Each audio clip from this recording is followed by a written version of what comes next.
Donc vous êtes fou d'avaler ça, de Christophe Brusset. Donc tu m'as dit peut-être tu connais, juste avant tu m'as dit tu connais peut-être le gars, tu sais, il est passé chez Thinkerview, Georges. Oui, je sais pas d'où je le connais, mais j'ai déjà entendu parler. Et je crois que je l'ai vu, il était intervenant à une conférence que j'ai vue, bref. Ouais, d'accord. Bah, en gros, le gars, il a été, enfin, il a gravi un peu tous les échelons. Tu sais, il était ingénieur dans l'agroalimentaire, et ensuite il a gravi les échelons. Il était acheteur, puis directeur des achats et tout. Et après, enfin, il s'est un peu suicidé professionnellement en décidant d'écrire un livre où en gros il compile un peu tous les trucs de fou qu'il a vus en fait pendant sa carrière. Donc là, le livre, c'est Vous êtes fou d'avaler ça. C'est un de ses premiers bouquins. Il en a fait d'autres depuis, mais je pense que c'est aussi le plus connu. Et voilà, en gros, c'est un gars, il a fait assez parler de lui parce que, bah, je sais pas, on peut dire il a acheté un peu un pavé dans la mare et de ses propres mots, depuis qu'il a fait ça, enfin, dès qu'il y a le moindre scandale sur la bouffe, les journalistes l'appellent pour lui demander d'expliquer. Enfin, tu vois, il est un peu au centre de l'attention sur ce genre de sujet, quoi. Ouais, et puis même c'est intéressant, tu sais, ça rejoint un peu tout le débat sur les lanceurs d'alerte. Enfin, le fait que souvent les gens qui font le plus de révélations sur les dérives d'une industrie ou d'une organisation donnée, c'est souvent des internes qui ont fait une carrière plus ou moins longue, souvent assez longue, Ouais. et qui à la fin développent une conscience ou en ont marre, tu vois. Ouais. Et du coup, enfin, ce que je veux dire, c'est que mon point, c'est qu'il faut pas nécessairement stigmatiser ces gens-là, et c'est plutôt utile en fait ce qu'ils font. Ouais. Et bon, après, il faut voir au cas par cas ce qu'ils ont fait auparavant, tu vois. Mais la plupart dans la plupart des cas, c'est des gens dont la démarche est plutôt sincère, euh, et qui ont fait le truc classique de je gravis les échelons parce que je veux bien gagner ma vie et parce que c'est ce que j'ai été conditionné à faire. Et un jour, je prends un peu du recul et je décide d'agir selon ma conscience, quoi. Ouais, en plus, ce qu'il explique, c'est en fait, il a changé 6 ou 7 fois d'entreprise et c'était un peu donc déjà, c'est vachement intéressant parce que du coup, il a une vision Ouais, moyenne du truc, et ensuite, c'était, de ses propres dires, c'était en fait, il voulait savoir si c'était enfin, tu sais, quand son entreprise, elle faisait un peu de la merde, il voulait savoir si c'était pareil ailleurs. Du oui, coup, à chaque fois, il changeait. Mais du coup, oui, enfin, c'est exactement. Tu veux savoir si c'est systémique ou si c'est la dérive d'un ouais. acteur, quoi. Mais tu vois, c'est doublement intéressant parce que tu t'es dit: «Ouais, lui, il avait un truc qui le taraudait», je sais pas si c'est le bon mot. Ouais. D'une part et d'autre part, c'est intéressant parce que du coup, il a vu plein de trucs, quoi. Et hem et en fait, pourquoi c'est intéressant, comme bouquin? Bah, en fait, même moi qui suis, un peu geek de la santé, heu je sais pas, je me rendais pas compte, en fait. Je pense qu'en fait, tant que t'as pas lu des exemples, tant qu'on t'a pas, dit, «Ouais, bah, on a fait ça, on a fait ça, on a fait ça, on a fait ça», tant qu'on t'a pas vraiment, expliqué, concrètement, ce que les gens font et ont fait dans l'industrie, agroalimentaire, j'ai l'impression que c'était pas très concret dans mon esprit. Donc j'étais content de le lire parce que, ouais, tu vois un peu, jusqu'où ça peut aller, tu comprends un petit peu les forces qui drivent le truc, pourquoi on en arrive là, et tu comprends peut-être un peu mieux comment ne pas te faire berner par certains trucs. Donc je pense qu'on va en ressortir avec des petites clés de ok, il y a des trucs, faut peut-être pas acheter, quoi. Tu vois, moi, t'es chaud? Oui, je suis chaud. Allez. Donc le premier, la première petite anecdote, en fait, j'ai regroupé, c'est plein d'anecdotes le bouquin, je les ai regroupées en plusieurs catégories du coup. Et la première, je l'ai appelé masquer la non-qualité. Et donc ça, c'est un truc qui revient souvent, c'est tous les procédés techniques, donc pas marketing, là, marketing c'est tout à l'heure, qui vont permettre de masquer la qualité d'un produit. Donc ça, c'est un espèce de fil rouge dans tout le livre. Et donc, par exemple, il explique, le premier exemple que je voulais faire, c'était, il dit qu'il a acheté du piment chez un gars en Inde. Et donc c'était pas cher, hein. Et dans ce piment, tu trouvais des crottes, des poils et des cadavres de rats. Parce que c'était mal stocké chez le gars en Inde. Et donc, bah, ce qu'ils ont fait, c'est qu'ils ont enlevé les corps étrangers comme ils ont pu, mais tu sais, il restait les crottes parce que, bah, je sais pas, c'est la même taille que le piment, il disait. Et donc, ils ont fait comment, à ton avis? Bah, en fait, j'ai déjà entendu cette anecdote, donc je sais. Vas-y, alors, on va voir si Je tu te souviens triche. bien. Bah, en gros, ils ont pris, disons, il y avait un conteneur de piment vicié, Mhm. Et du coup, juste, ils ont pris 10 autres conteneurs qu'ils ont rachetés par ailleurs, ou 20 autres conteneurs, et ils ont dilué le conteneur de piment vicié dans la somme des 10 autres, et ce qui fait que tu étais en dessous du pourcentage de mers autorisées par kilo, quoi. Ouais, ouais. Non, bah, en fait, il y a deux trucs. Il y a deux leviers qu'ils ont utilisés. Donc, en effet, il y a le premier levier, c'est ce que tu disais, c'est qu'en gros, voilà, ils sont en réunion, ils essaient de résoudre le problème, et le chef dit bah, on a le droit à 0,5% de matière étrangère dans le piment. Et donc, en effet, ils vont surfer là-dessus. Mais après, il y a un deuxième argument, c'est que. Mais tu vois, Ouais, mais ça, pour le coup, c'était une information intéressante.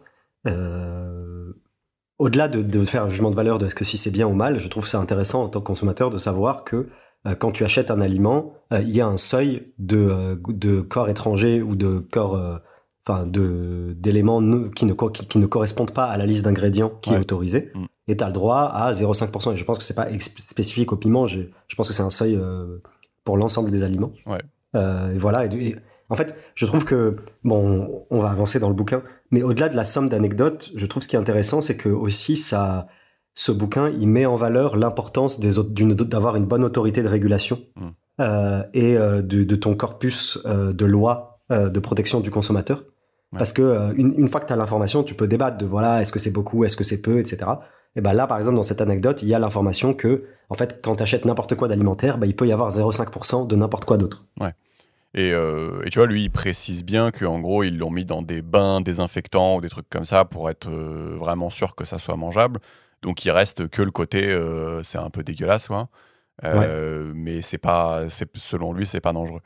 Euh, et donc, il y a deux choses, hein. Il y a deux éléments. Il y a celui que tu as dit. Donc, d'une part, qu'il y avait La dilution, quoi. la dilution. Et ça, apparemment, c'est hyper commun. C'est-à-dire qu'il va t'expliquer que, bah, en gros, tu sais, quand ta mayonnaise, elle est un peu tournée, quand je sais pas quoi, il y a eu un problème de cuisson sur ton produit ou un truc comme ça, une des solutions classiques, c'est de le diluer en général. Ok. Et donc il y a des gens qui te font coucou par la fenêtre. Ouais. Et oui, c'est les fans. Et donc du coup, ouais, il y a un premier élément, c'est de le diluer. Et le deuxième élément, par contre, ça tu l'as pas cité, c'est de broyer le produit. En fait, pour qu'on voit pas les crottes. Je sais Ah pas oui, si tu avais d'accord. oublié ça. Ouais. Ouais. Et, euh, et donc du coup, euh, ouais, il y a un premier truc un petit peu que tu peux retenir, c'est que euh, tu vois, il dit il y a quand même un truc qui est très bizarre, c'est que le produit broyé, en fait, où tu rajoutes un process finalement, il est souvent, tu regarderas dans le supermarché, moins cher que le produit pas broyé. Et donc, en gros, il dit, bah, posez-vous les bonnes questions. Enfin, comment ça se fait que le truc broyé soit moins cher? Et en fait, c'est que quand c'est broyé, c'est plus facile de masquer les défauts, en fait. Alors, je te dis pas qu'il y a du caca de rat dans tous les trucs, mais en gros, c'est juste que si ton truc il a un problème, bah, juste, c'est facile, tu vois, de mélanger. Donc, tu vois, ça, c'est Ah, intéressant. d'accord. Ouais, non, c'est vrai que c'est intéressant. Ouais, Oui, c'est qu'en gros, plus ton produit est broyé, enfin, moins il se rapproche de son état originel, ouais. plus, euh, plus tu peux considérer que il est facile de masquer un défaut ou de réduire la qualité du truc. Ouais. Et puis lui, il parle de, tu sais, ça peut être enfin, ça peut être des purées, ça peut être des compotes, enfin, en gros, tous les trucs transformés dans ce sens-là, c'est un peu la porte ouverte à masquer des défauts.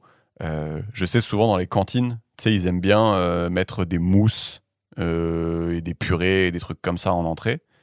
Alors, soit c'est qu'ils sont de bonne foi et tu sais, ils veulent pas jeter les trucs de la veille, ou soit il y a aussi un petit peu des trucs euh, bizarres dedans, quoi. Donc, tu vois, Ouais. ça, c'est une strat aussi. Oui, c'est ça. Bah, après, c'est vrai que c'est souvent dit, c'est souvent cité ça que, oui, en gros, plus ton produit est transformé, moins il se rapproche de son état originel, Hmm. plus en général tu peux présupposer que les ingrédients qui le composent sont de moindre qualité, quoi. Oui, c'est ça. Et puis, dans le cas de la cantine, c'est peut-être, je sais pas, leur chou de la veille, il a peut-être plus la même. Il est peut-être Ouais. plus aussi beau, et juste ils ont fait une purée, et en fait, c'est pas si Ouais. mal, quoi. Enfin, faut pas voir le Mais mal partout, mais ouais. voilà, mais tu vois, par exemple, dans cet exemple-là, Hmm. moi, ça me scandalise Ça pas, me tu vois. scandalise pas Après, non plus, non, non. je trouve ça intéressant, Mais tu vois, je me rappelle que moi, j'avais assisté c'était quelqu'un qui parlait de ce bouquin-là où j'ai oublié, c'était une conférence de l'auteur lui-même. Ouais. Et en gros, tout le monde était un peu scandalisé de ah, il y a de la merde, il y a de la merde de rat dans ton piment, tu vois. Mm. Mais tu vois, enfin, mon point, c'est si les seuils sont bien faits et si c'est pas nocif et si c'est juste une question de dégoût personnel, tu vois. Mm. Moi, ça me choque pas, tu vois, le 0,5%, bon, d'accord. Oui, non, mais je Oui. suis un peu d'accord sur cet exemple-là. Ouais. Bon, là, t'en as un quand même où c'est des champignons bleus qui viennent de Chine. Et je crois que c'est pas clair pourquoi ils sont bleus, tu vois. Enfin, il y a peut-être une peinture ou un truc chelou. Et donc, tu vois, c'est marrant. Il dit, tu peux pas faire de procès aux Chinois. Ça n'existe pas. 2, c'est pas mal parce que l'assurance te rembourse. Donc, tu récupères ta thune si tu promets de ne pas utiliser les champignons. 3, les champignons, ils sont bourrés d'eau, donc tu peux pas les cuire. C'est pour masquer le truc. Ouais. Tu verras après pourquoi ils sont bourrés d'eau. Et 4, après avoir touché la thune de l'assurance, ils décident de faire un enrobage à froid, de les paner, pour pas qu'on voit qu'ils sont bleus. Et donc ça, c'est encore un autre truc qu'on n'a pas cité, c'est souvent les trucs panés, comme les nuggets ou je sais pas qu'est-ce qui est... Enfin, tous les trucs panés, quoi, le poisson pané. C'est aussi, comme ce qu'on a dit tout à l'heure, voilà, c'est un moyen de pulvériser le produit et donc du coup de mettre des choses pas forcément glorieuses. Alors les champignons bleus, j'avoue, peut-être c'est pas ouf. Maintenant, tu sais, si tu mets le cartilage de l'animal ou les trucs comme ça, je sais pas si ça me choque. Moi, je suis un peu comme toi, je suis pas systématiquement choqué. Non, mais voilà, on n'est pas choqué, mais c'est quand même une information intéressante. Et ça aussi, ouais. c'est un truc intéressant de se dire, voilà, dès que c'est broyé, dès que c'est pané, c'est vrai que c'est connu aussi un peu que les nuggets, en fait, tu fous un peu tout et n'importe quoi. Et vu que le truc, de toute façon, a une forme complètement artificielle, tu vois, à partir du moment où tu arrives à moudre ton truc un peu dans pour obtenir la forme que tu veux, en fait, à partir du moment où tu arrives à un peu compresser ton aliment pour obtenir la forme que tu veux, globalement, effectivement, c'est plus facile de masquer les défauts. Tu verras le jambon qu'il achète tout à l'heure, c'est rigolo aussi. Ouais. Et il y a ça. Et voilà, bon après, je vais pas faire tous les exemples, mais ouais, il rachète une usine en France où en gros, dans la ciboulette, il y a des coccinelles, il y a de la terre dans les poireaux, il y a je sais plus quelle herbe où en gros il y a les tiges dedans, tu vois. Donc en gros, pareil, de la broie, comme ça. Les tiges, c'est pas cher, tu vois. Donc voilà, donc ça ne fait que aller plus loin dans le fait que voilà, masquer la non-qualité. On voit un peu comment c'est possible. Et typiquement, je me dis que j'avais flairé le coup parce que c'est vrai qu'à la cantine, je les prends jamais, les mousses et tout. Je me dis, il y a un truc shady. Je suis assez fier de moi. Je me dis que j'avais flairé un truc, tu vois. Non, mais voilà, pour moi, enfin, effectivement, ça, y a rien de scandalisant, mais ça te donne un peu une bonne pratique qui est de dire, essaye de prendre quelque chose qui est le plus proche de l'ingrédient de base, et plus c'est éloigné parce que c'est broyé, parce que c'est sous forme de purée, parce que c'est pané, etc. Plus il y a de probabilités qu'on masque de la non-qualité. Ouais, c'est ça. Et du coup, Clem nous a rejoint. C'est bon? Bonjour Clem. Oui. Elle a couché de Beast. C'est bon, je vais mater. Donc pour la suite, cette fois-ci, c'était je sais pas, la catégorie que j'ai mis dans moins cher. C'est-à-dire tu remplaces un produit cher par un équivalent moins cher, quoi. Et donc l'exemple qu'il donne, et ça je pense que c'est connu, c'est le miel qui a été trafiqué en Chine, en Bulgarie, en Turquie, au Vietnam.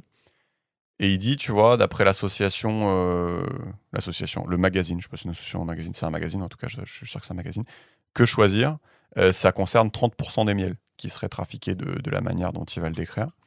Et donc, c'est quoi un miel trafiqué? Vous avez entendu parler de ça, miel trafiqué, non? Ouais, je crois que j'avais vu un reportage là-dessus. C'était quoi? Il y avait quoi dedans, là? Il remontait les filières pour savoir, selon ce qu'il y a écrit derrière, ça veut dire il vient d'où le miel, genre quand il y a écrit, je sais pas... Hors UE, apparemment, c'est Chine. Ouais, c'est ça, et UE, en fait, c'est pas du tout France, enfin, ils essayent de tricker un peu. Mais d'accord, mais ok, et vous vous souvenez pas des ingrédients? En gros, c'est du sucre, non? C'est comme du... Ouais, je vais vous décrire le truc, c'est marrant. Donc le miel trafiqué, c'est la première. En fait, c'est marrant. Désolé, je refais une parenthèse, mais en fait, il y a toujours plusieurs étapes parce qu'au début, il y a un mec qui met une douille et ensuite tout le monde copie. Et donc après, il faut aller plus loin dans la douille. Donc en fait, il faut comprendre qu'en fait, il y a une espèce d'escalade du moins 10 ans. Tu vois, bon, j'imagine que c'est pareil avec les produits Dobé dont on parlait tout à l'heure, mais il y a une escalade du moins 10 ans. Donc à chaque fois, dans toutes les anecdotes, il y a OK, d'abord on a fait ça, puis ensuite on a fait ça, puis ensuite on a fait ça. Tu veux du son, c'est ça? Non, j'en ai trop. Ah, d'accord. Tu as trouvé le. Ok. Parfait. Et donc, du coup, c'est quoi un miel trafiqué? Donc, d'abord, tu vas couper à l'eau. Donc, ça, c'est génial. Juste, tu mets de l'eau. Il dit la flotte, c'est pas cher. Et en plus, le miel, c'est un antibiotique naturel. Donc, ça passe parce que normalement, quand tu mets de l'eau, c'est censé fermenter. Mais là, ça fermente pas. Donc, c'était la course au moins 10 ans sur l'eau. Et à un moment, en fait, il y avait trop d'eau. Et donc là, ils ont commencé à rajouter des antibiotiques parce que le miel, ça ça suffisait pas. Donc ça, c'était l'étape 1. Et ensuite, ils ont commencé à enlever du miel et ils ont commencé à couper avec du sirop de glucose. Mais par contre, c'était gaulé parce que les labos qui contrôlent le miel, en fait, ils se sont mis à contrôler le ratio entre le fructose et le glucose. Apparemment, il y a un certain ratio dans le miel. Et donc, ils disent la duperie était exposée. Et donc, les Chinois, ils ont commencé à rajouter du fructose liquide jusqu'à, en fait, avoir, à la fin, en fait, tu as à la place du miel, tu n'as que glucose, fructose, colorant marron et arôme pour le goût de miel. En gros, tu n'as que ça. Ça, c'est le miel 100% Dobé, ça a palme d'or. Donc, il y a zéro miel. Ça, c'est le pire, tu vois. Ouais, moi, j'en ai trouvé des...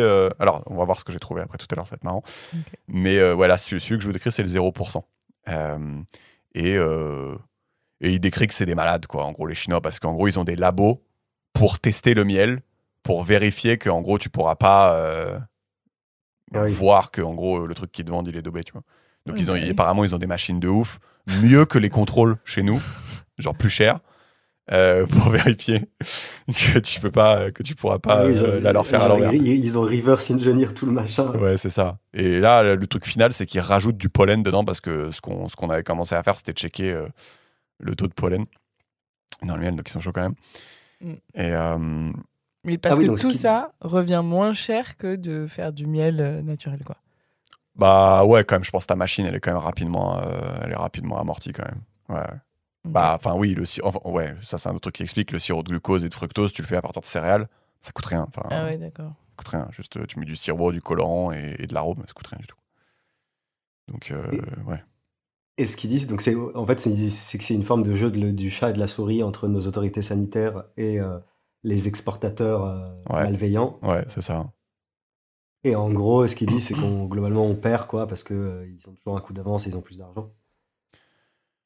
Je sais pas si c'est pas un peu un cas particulier, le miel, ou c'est une C'est particulièrement dur à... Ouais, je pense que c'est une substance où juste, en gros, si tu remplaces par les composantes du truc, peut-être c'est complexe, quoi. Donc je sais pas si c'est pas un cas particulier. Par contre, ce que je voulais dire, c'est que en fait, je pense qu'il y a deux phénomènes. Tu vois, j'ai cherché sur Internet, dans shopping, tu sais, sur Google, et en fait, il y a des miels où ils te disent ouvertement, enfin, tu sais, ils te disent sirop goût miel, ou alors ils vont te dire 35% miel sur l'étiquette et tout. Donc, il y a des trucs où c'est ouvertement dit. Et après, en effet, il y a l'association Que Choisir qui a l'air de dire qu'en gros, il y a aussi des miels où en fait juste c'est fake, mais on ne sait pas. Ouais. Voilà. Et en fait, du coup, tu as deux problèmes qui sont différents. Et en fait, moi, ce que j'ai l'impression, c'est que tu vois, ce genre de miel, en fait, je pense que tu vas pas l'acheter à Carrefour ou en grande surface. En tout cas, celui où c'est marqué explicitement que c'est pas du miel. Je pense que c'est surtout le miel que tu vas te taper. Tu sais, si tu vas t'acheter une crêpe dans la rue, dans un truc pas cher, si tu t'achètes des pâtisseries dans un truc pas très huppé, si tu t'achètes une pizza chèvre-miel, tu vois, au Carrefour premier prix, je pense que c'est là, en fait, que tu vas te retrouver avec du miel, du fake miel, dans toutes les situations où, en gros, t'as pas la liste des ingrédients à disposition et du coup, juste, tu peux rien faire, tu vois. C'est vrai que j'avais vu un témoignage d'un restaurateur qui disait que globalement, tout ce qui est milieu de gamme et bas de gamme dans la restauration, Exactement. Tous tes ingrédients, tu prends des trucs de l'enfer parce qu'en fait, une fois que c'est cuisiné, le client Exactement. ne voit pas Exactement. la différence, quoi. Exactement. Et donc ça rejoint un peu, alors je sais pas si ça vient de là, mais tu sais, on dit souvent aux gens, bah, mangez pas trop souvent dehors.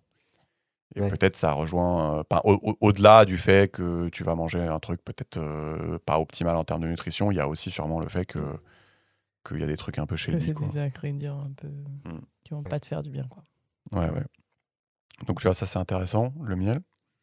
Et je peux faire une petite parenthèse sur, tu sais, à un moment, il dit, mais en fait, qui est coupable, tu vois, dans l'histoire? Bah, en fait, eux, enfin, lui dans son taf et ses collègues, en fait, ils ont tendance à se dédouaner en disant, bah, moi, en fait, le fournisseur, il m'a fourni tous les papiers avec les analyses labo de conformité et tout. Et en fait, bah, moi, c'est pas ma faute, tu vois. Il me fournit les papiers qui disent que c'est OK. Les autorités sanitaires françaises, elles regardent les papiers et disent, ah, bah, c'est bon, vous avez les bons papiers, c'est OK. Et il dit quand même cette phrase, il dit, tout le monde sait que le miel, c'est pas du miel parce que c'est pas possible que ça soit aussi peu cher. Mais en gros, il n'y a pas de responsabilité, tu vois, ça c'est intéressant. Ouais, mais c'est marrant parce que c'est ce que je me disais tout à l'heure. Je me disais, mais là, du coup, les autorités sanitaires, à chaque fois qu'elles récupèrent, je sais pas, le miel shady, là, des Ouais. Chinois ou je sais pas quoi, elles savent que, en fait, c'est pas du miel, même si ça passe tous les trucs parce qu'ils ont réussi à rajouter du pollen, du machin, pour que ça Ouais. passe. Donc c'est chaud, quoi, en fait. Enfin, ouais. Ouais. Bah, sur le miel, il a quand même l'air de dire que c'est un truc que tout le monde sait, Ouais. dans le milieu, les autorités y compris. Et j'avoue, il avait l'air quand même de pas comprendre, même en interview, comment ça se faisait. Mais je pense que c'est un exemple un peu extrême. Je pense qu'on peut généraliser aussi au fait que, en fait, quand tu as les documents qui vont bien, même si tu sais très bien que le truc, c'est pas possible que ça soit ça, Mmh. bah, en fait, juste les gens, ils s'en foutent, en fait. Enfin, ils disent, c'est pas moi, en fait. Ouais, c'est ça. Ouais. Ouais, bah, après, ouais, bah, en fait, c'est une combinaison de. Bah, en fait, la source, enfin, comment dire? Pour moi, la source du problème, c'est le fait que le budget qu'on dédie à l'alimentation, il ne fait que se réduire. Et donc, en fait, la plupart des gens, moi y compris, ne souhaitent pas payer suffisamment pour avoir de la bouffe de qualité. Mm. Et d'autre part, t'as un déficit d'information, donc on gagnerait à être mieux informé. Mm. Euh, Parce que en gros, si tu prends ce cas-là qui est un peu... en gros, mon point, c'est...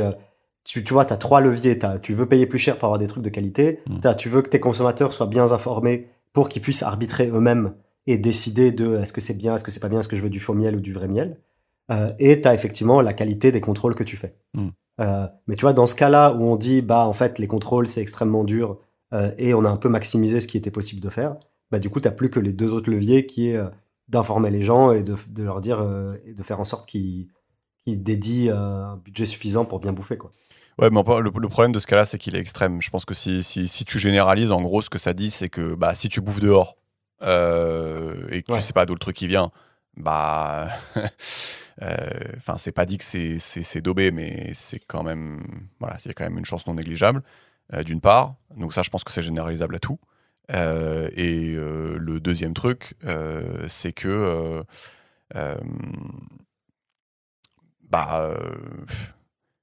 Ouais, si t'exclus l'aspect triche, c'est-à-dire en gros, il n'y a rien marqué sur l'étiquette, bah, à un moment donné, ouais, il faut lire l'étiquette, quoi. Enfin, il n'y a pas.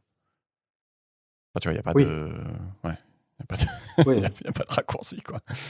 Non, bah après, faut lire les étiquettes, mais après, tu sais, t'as plein d'enjeux sur l'étiquetage et la facilité d'accès à Bien sûr, ouais, je suis à d'accord. l'information, tu vois. Mm. Moi, c'est un peu mon dada, tous les trucs de Nutri-Score, etc. Mm. Et tu vois, moi, je trouve ça super intéressant, comment rendre l'information digeste Ouais. et facilement compréhensible Mm. pour le consommateur et qu'elle soit à l'état de l'art, tu vois. Et ça, par exemple, il y a un gros débat au niveau de l'Union européenne sur le Nutri-Score, tu sais, c'est les chiffres de A, B, C, D, à D ou E Mhm. qu'on voit sur les aliments. Ouais, ouais. Euh, et en gros, par exemple, typiquement, les Italiens et je ne sais quel autre pays sont vent debout contre cette nomenclature parce qu'elle pénalise pas mal d'aliments Ah oui. historiques qui produisent. Tu vois, typiquement, le fromage, c'est toujours Z. Tu vois. Mm. C'est une c'est Nutri-Score Z, mais juste parce que c'est de la merde pour ta santé, tu vois. Et du coup, tous les producteurs de frometon, ils sont en PLS, ils sont là, oui, les frites McDo, c'est B, et nous, c'est Z, comment se fait-il, tu vois. Mais en fait, juste le fromage, c'est Z, quoi. Même chose pour le jambon de Parme, tu vois, ou la mozzarella, enfin bref.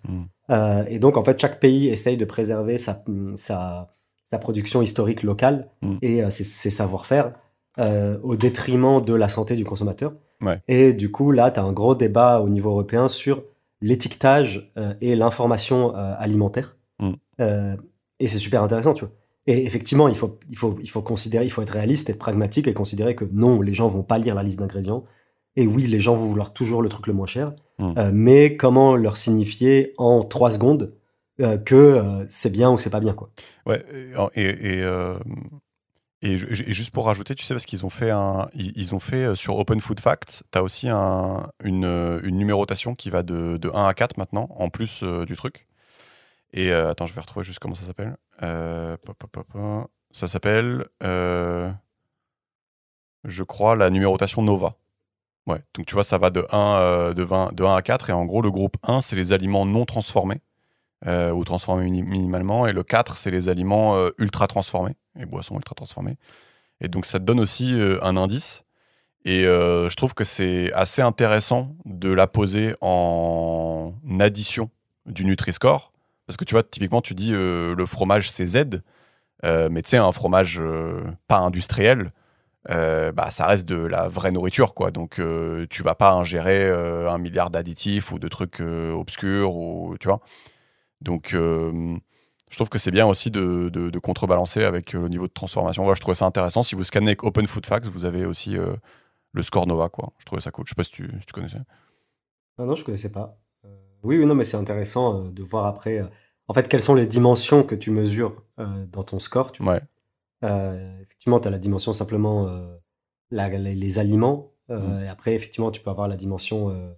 Alors, vraiment, tu as la dimension apport nutritionnel, quoi. Puis après, tu peux avoir la dimension risque sanitaire lié aux produits chimiques, quoi, et aux additifs. Ouais. Et après, tu as la troisième dimension écologique. Oui, c'est ça. C'est ça. Qui est de dire l'impact carbone. Ouais. C'est ça. Effectivement, c'est intéressant d'avoir les 3 dimensions. Parce que moi, je vais être relou, mais j'ai une théorie obscure. Je pense que je l'ai peut-être déjà dit sur. Ouais, désolé si je l'ai déjà dit, c'est ma théorie obscure. Ma théorie obscure, c'est que d'être gros, c'est pas mauvais pour la santé. Ça, c'est ma théorie obscure. C'est juste qu'en général, ceux qui sont obèses, en fait, ils mangent beaucoup d'aliments qui sont nocifs, en fait. Tu vois, avec des additifs, avec des huiles hydrogénées, avec des trucs qui agressent ton corps, qui sont pas naturels, qui sont synthétisés. Que ton corps, que le corps d'Homo sapiens n'a pas vu dans la nature depuis toute l'histoire de l'évolution de l'homme, et donc que tu sais pas gérer, quoi. Et donc en gros, ma théorie, c'est que je sais pas du tout si c'est vrai, mais c'est qu'en gros, si tu fais que manger des aliments normaux, en gros, donc je sais pas, on va dire avec un numéro Nova 1, que en gros, je pense que ça va quand même au niveau santé. Et donc je pense que c'est cool ce qu'on dit, en fait, si on avait 3 facteurs, donc le Nutri-Score, qui en gros te dit est-ce que ça te nourrit ouais, c'est ça, d'un point de vue calorique, est-ce que c'est équilibré ou pas, l'impact écologique, comme tu disais, Georges, et le Nova, qui va te dire en gros est-ce que ça va t'empoisonner ou pas. Je trouve que c'est pas mal, tu vois, ça fait un bon équilibre. J'ai un autre exemple aussi. Et tu vois, pardon, genre, typiquement, moi, ce truc-là de l'étiquetage alimentaire, bah, tu vois, je trouve ça super important, tu vois. Ouais. Et pour moi, c'est un des leviers majeurs d'amélioration de la santé publique. Ouais. C'est en gros, quelle information on donne sur tous les paquets alimentaires. Et est-ce que la nomenclature, elle a été bien faite, elle est à l'état de l'art, ou est-ce qu'elle a été influencée par des lobbies, tu vois. Et pour moi, si je devais choisir un levier surpuissant qui est efficace en plus à très court terme, tu vois. Parce que tu peux dire oui, l'éducation, on va apprendre à nos enfants à être plus sensibles, etc. Une bonne impression, ça marche, mais c'est beaucoup plus sur long terme. Tu peux dire oui, on va mettre des régulations pour essayer d'empêcher les produits nocifs, machin, ça marche, mais c'est plus long terme. Pour moi, les trucs efficaces instantanément et scalables, qui fonctionnent sur l'intégralité des aliments, c'est l'étiquetage, le mettre en gros, qui soit facilement compréhensible et qui soit à l'état de l'art, et les taxes. Tu vois, tu fais un bonus-malus. genre un truc qui est dégueulasse, un truc justement, une fois que tu as établi ta nomenclature, tu peux dire les aliments qui sont tout en bas de ma nomenclature, je les taxe, et les aliments qui sont tout en haut, je les subventionne, tu vois. Tu pourrais imaginer. Ouais. Ça n'existe pas aujourd'hui. Mais en gros, pour moi, le combo nomenclature à l'état de l'art et généralisé et bonus-malus, en gros, globalement, tu fais ça et ta population, en 10 ans, elle est en bonne santé, tu vois. Ouais, je suis d'accord, ouais. Mais il me semble qu'il y a des pays où ils ont mis des taxes sur les boissons sucrées, non? Ah ouais, j'avais demandé si c'était appliqué quelque part. Je sais pas. Ouais, j'en ai entendu parler, justement. Mais après, tu vois, une fois que tu fais ça, t'as tout un débat, justement, notamment des industriels qui sont là, oui, mais le libre arbitre, on a le droit de se niquer la santé si on a envie, et quid du choix individuel, je sais pas quoi. Bah non, mais tu dis, c'est comme pour la cigarette, tu dis c'est juste pour payer les hôpitaux. Tu dis l'hôpital il est gratos, donc juste c'est pour payer les hôpitaux, c'est pas pour vous faire chier, c'est juste quand tu seras malade, ça paiera ton truc. Il y a pas de tu dis il y a pas de lézard, hein. C'est pas pour aller faire des autoroutes, hein. Mais tu vois, genre après moi je suis pas pointu sur le sujet, mais tu vois, à ma connaissance, il y a personne qui a fait ce combo là, genre une nomenclature. En France, on commence à avoir la nomenclature, bon, elle est pas encore sur tous les aliments, je sais pas pourquoi, mais je la vois de plus en plus, le Nutri-Score là, de A à E. Mais tu vois, une nomenclature doublée d'une taxation genre bonus-malus, à ma connaissance, personne ne le fait, tu vois. Et du coup, je me dis, il doit y avoir des freins au truc. Vous regarderez, je crois, le pays le plus connu, c'est le Chili, où en fait, ils avaient augmenté les taxes sur le sucre. On peut regarder en détail ce qu'ils ont fait. Et tu sais, ils avaient viré Tony le tigre des trucs pour enfants. Donc, juste, il n'y a pas le tigre, tu vois. Donc, en gros, quand...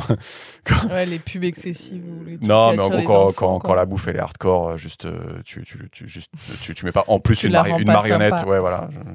Voilà. Donc, exactement, parce que tu vois, je pense que la force des industriels de l'agroalimentaire, c'est de détourner un peu les mesures les plus coercitives et les plus efficaces.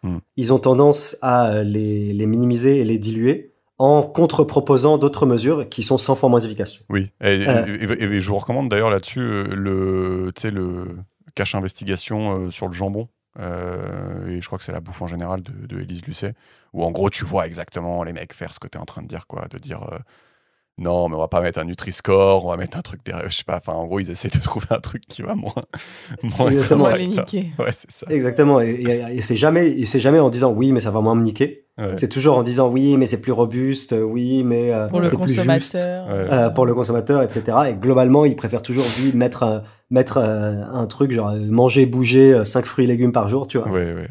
Ça leur coûte pas grand chose. Voilà, plutôt que de réellement dire je veux faire une échelle de A à E, comme ça les gens vont pouvoir comparer. Elle va être systématisée sur tous les aliments et je vais faire un bonus-malus, tu vois. Et là, je vous fais un autre exemple. Et celui-là, je l'ai trouvé particulièrement abusé. Ils citent la confiture de fraises sans fraises. Je vais vous expliquer pourquoi j'ai trouvé ça abusé. Parce que ça ressemble au miel, mais en fait, non, c'est plus pervers, je trouve. C'est que, du coup, déjà, j'ai l'impression que c'est pas une douille. C'est-à-dire que c'est de la confiture de fraises sans fraises. Et tu sais, tu vas le vendre aux hôtels, aux avions, et juste, tu sais, dans les petites coupelles. Vous avez déjà vu les petites coupelles? Ouais, voilà, c'est ça, voilà. Donc en gros, souvent quand vraiment tu as de la confiture de merde, tu fais ça. Et donc il dit c'est du sirop de fructose et de glucose, de l'eau, du jus concentré de fruits rouges pour la couleur rouge. Et là où ça devient nimp, c'est que les mecs rajoutent des akènes de fraises. Tu sais, c'est les petites graines de la fraise pour faire genre. C'est horrible. Parce qu'en plus ça marche bien, tu te fais bien avoir. Non mais ça j'ai trouvé que c'était pire que les Chinois qui font leur miel de merde, parce que ça c'est vraiment ouvertement du foutage de gueule. C'est-à-dire que je vais mettre un truc juste pour faire genre, c'est-à-dire que tu vas payer plus cher ton produit juste pour que t'aies façon fraise, quoi. C'est façon fraise. Non mais te rends compte, c'est-à-dire que tu dois payer plus cher ta barquette de confiture de fraises de merde juste pour que eux ils puissent faire genre non mais regarde, ça fait terroir, tu vois. Non mais ouais, c'est horrible. Attends, celui-là, là tu te fais manipuler de ouf, quoi. Celui-là il m'a vénère. Et donc voilà, pareil, je pense ça j'ai regardé, j'ai essayé d'en acheter, j'ai pas réussi à en acheter. J'ai trouvé encore. Ok. J'ai essayé. Il faut aller à l'hôtel. Hein, voilà, et je pense que c'est. Avec ça, il donne de sa personne quand même. Mais oui, moi j'ai voulu en acheter. J'ai fait ok, ça existe ou pas? Et non, je n'ai pas réussi. Donc je pense qu'il faut mais donc être. Ça veut dire que tu as passé quelques heures au magasin, là, c'est ça? Non, mais j'ai tapé confiture dans Google, j'ai tapé prix croissant, et donc j'ai regardé le pire truc qu'il y avait. Top budget. Voilà. Et à chaque fois, c'était genre 30% de fraises. Il y a toujours des fraises, quoi. Ouais. Donc voilà. À chaque fois, lui, il veut le 0. Moi, je voulais 0, tu vois. Et voilà. Mais il n'y a pas la même douille que le miel où il y en a, ils disent pas. En fait, ils mettent genre, il y a tant de pourcents de fraises, alors parce que là, c'est pas les graines là, comme de la fraise. C'était pas le point. Là, le truc abusé, c'était les akènes. C'est dans les trucs en gros, tu vois, genre métro et tout, tu dois trouver du lourd. Ouais, je pense. Ouais, j'avoue, j'ai peut-être pas bien cherché. Voilà, bon, après, il cite la pâte à tartiner sans noisettes, mais ça, c'est classic shit. Ouais. Et mayonnaise sans œufs, ça, je pense que c'est moins classic shit. Moi, ça, c'est quand même un peu rigolo. Donc, ça existe aussi, apparemment.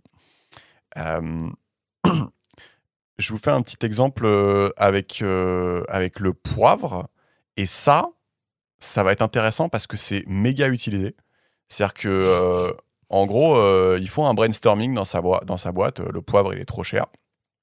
Et donc, là, ce qu'ils se disent comme première idée, c'est qu'ils vont mélanger avec le poivre ce qu'on appelle des baies avortées. Donc, c'est en gros, ce que je pense, c'est que c'est des baies de poivre, mais tu sais, qui ne sont pas arrivées à maturité, et donc qui n'ont aucun goût. Et donc, apparemment, tu as le droit d'en mettre 20-30%, et juste, tu mets des baies avortées. Par contre, référence à tout à l'heure, il faut broyer le truc parce que sinon, le mec qui achète le poivre, il fait il y a des baies qui sont toutes chum dans mon poivre, qu'est-ce qui se passe? Parce qu'elles sont toutes petites et blanches. Donc déjà, premier truc, ils mettent ça. Et c'est ça qui fait le sel gris après ou pas? Noir et blanc, ça fait gris? Non? Quoi?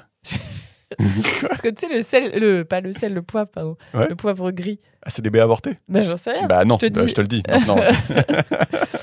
Je me suis dit, sinon, ça aurait pas noir et gris, ça fait noir et blanc, ça fait du poivre gris. Peut-être qu'il y a du poivre gris avec où ils ont mis la même douille. Mais voilà. Donc il y a 20-30%. Donc ça, c'est un premier truc. Et le deuxième point, c'est ça qu'ils font tout le temps et qui est abusé, c'est qu'en gros, ils prennent du poivre épuisé. Et en fait, le poivre épuisé, tu peux remplacer par poivre, tu peux remplacer par ce que tu veux. C'est du poivre où tu as extrait en fait les huiles essentielles. Donc, je sais pas, tu as extrait son pouvoir poivrant pour faire des trucs, tu vois. Mais pour faire quoi? J'en sais rien, si tu as besoin de goût poivre ou de machin. En gros, tu peux extraire les huiles essentielles de plein d'aliments, quoi. Il dit, tu peux extraire le piment, le poivre, le café. Et ça sert dans des recettes de plats cuisinés ou des trucs comme ça? Voilà, je sais pas. Ou des sauces? Je sais pas à quoi ça sert. Okay. Voilà. Et donc, du coup, le poivre épuisé, en gros, tu as le droit d'en mettre 10-20% dans le mélange. Donc déjà, c'est la douille. Et en plus, il dit que pour épuiser les ingrédients, comme ça, pour extraire leurs huiles essentielles, faut les mélanger avec des solvants chimiques. Voilà. Donc, type hexane, il dit, pour le poivre, cancérogène. Voilà. Bon. Et donc ça, c'est un truc qui fait tout le temps. C'est-à-dire, il dit cumin, girofle, muscade, anis, paprika, piment doux. Tu extrais les huiles essentielles du truc, tu vends ton huile essentielle et tu mélanges le reste à ton produit. Voilà. Ok. Et tu te retrouves avec un poivre avorté et fatigué. C'est ça. Ouais, il est avorté et fatigué. Ouais. Il est 20-30% avorté et 10-20% fatigué. Il se met mal le poivre. Et donc ça, tu vois, c'est un truc méga connu, quoi. Et il dit, alors, c'est quand même ouf toute la créativité qu'on peut déployer pour gagner plus de thunes, quoi. Ouais, c'est fou, hein, quand même. Ouais. Tu sais, en fait, tu prends n'importe quel. Bon, c'est intéressant l'alimentation parce que c'est crucial et parce que c'est universel, quoi. Ouais. C'est universel et c'est super important. Mais je pense que tu prends n'importe quelle industrie, tu trouves, on a déployé des trésors d'ingéniosité pour réduire les coûts sans que ça se voit. Genre, c'est super intéressant, quand même. Ouais, bien sûr, bien sûr. La créativité humaine. Ouais.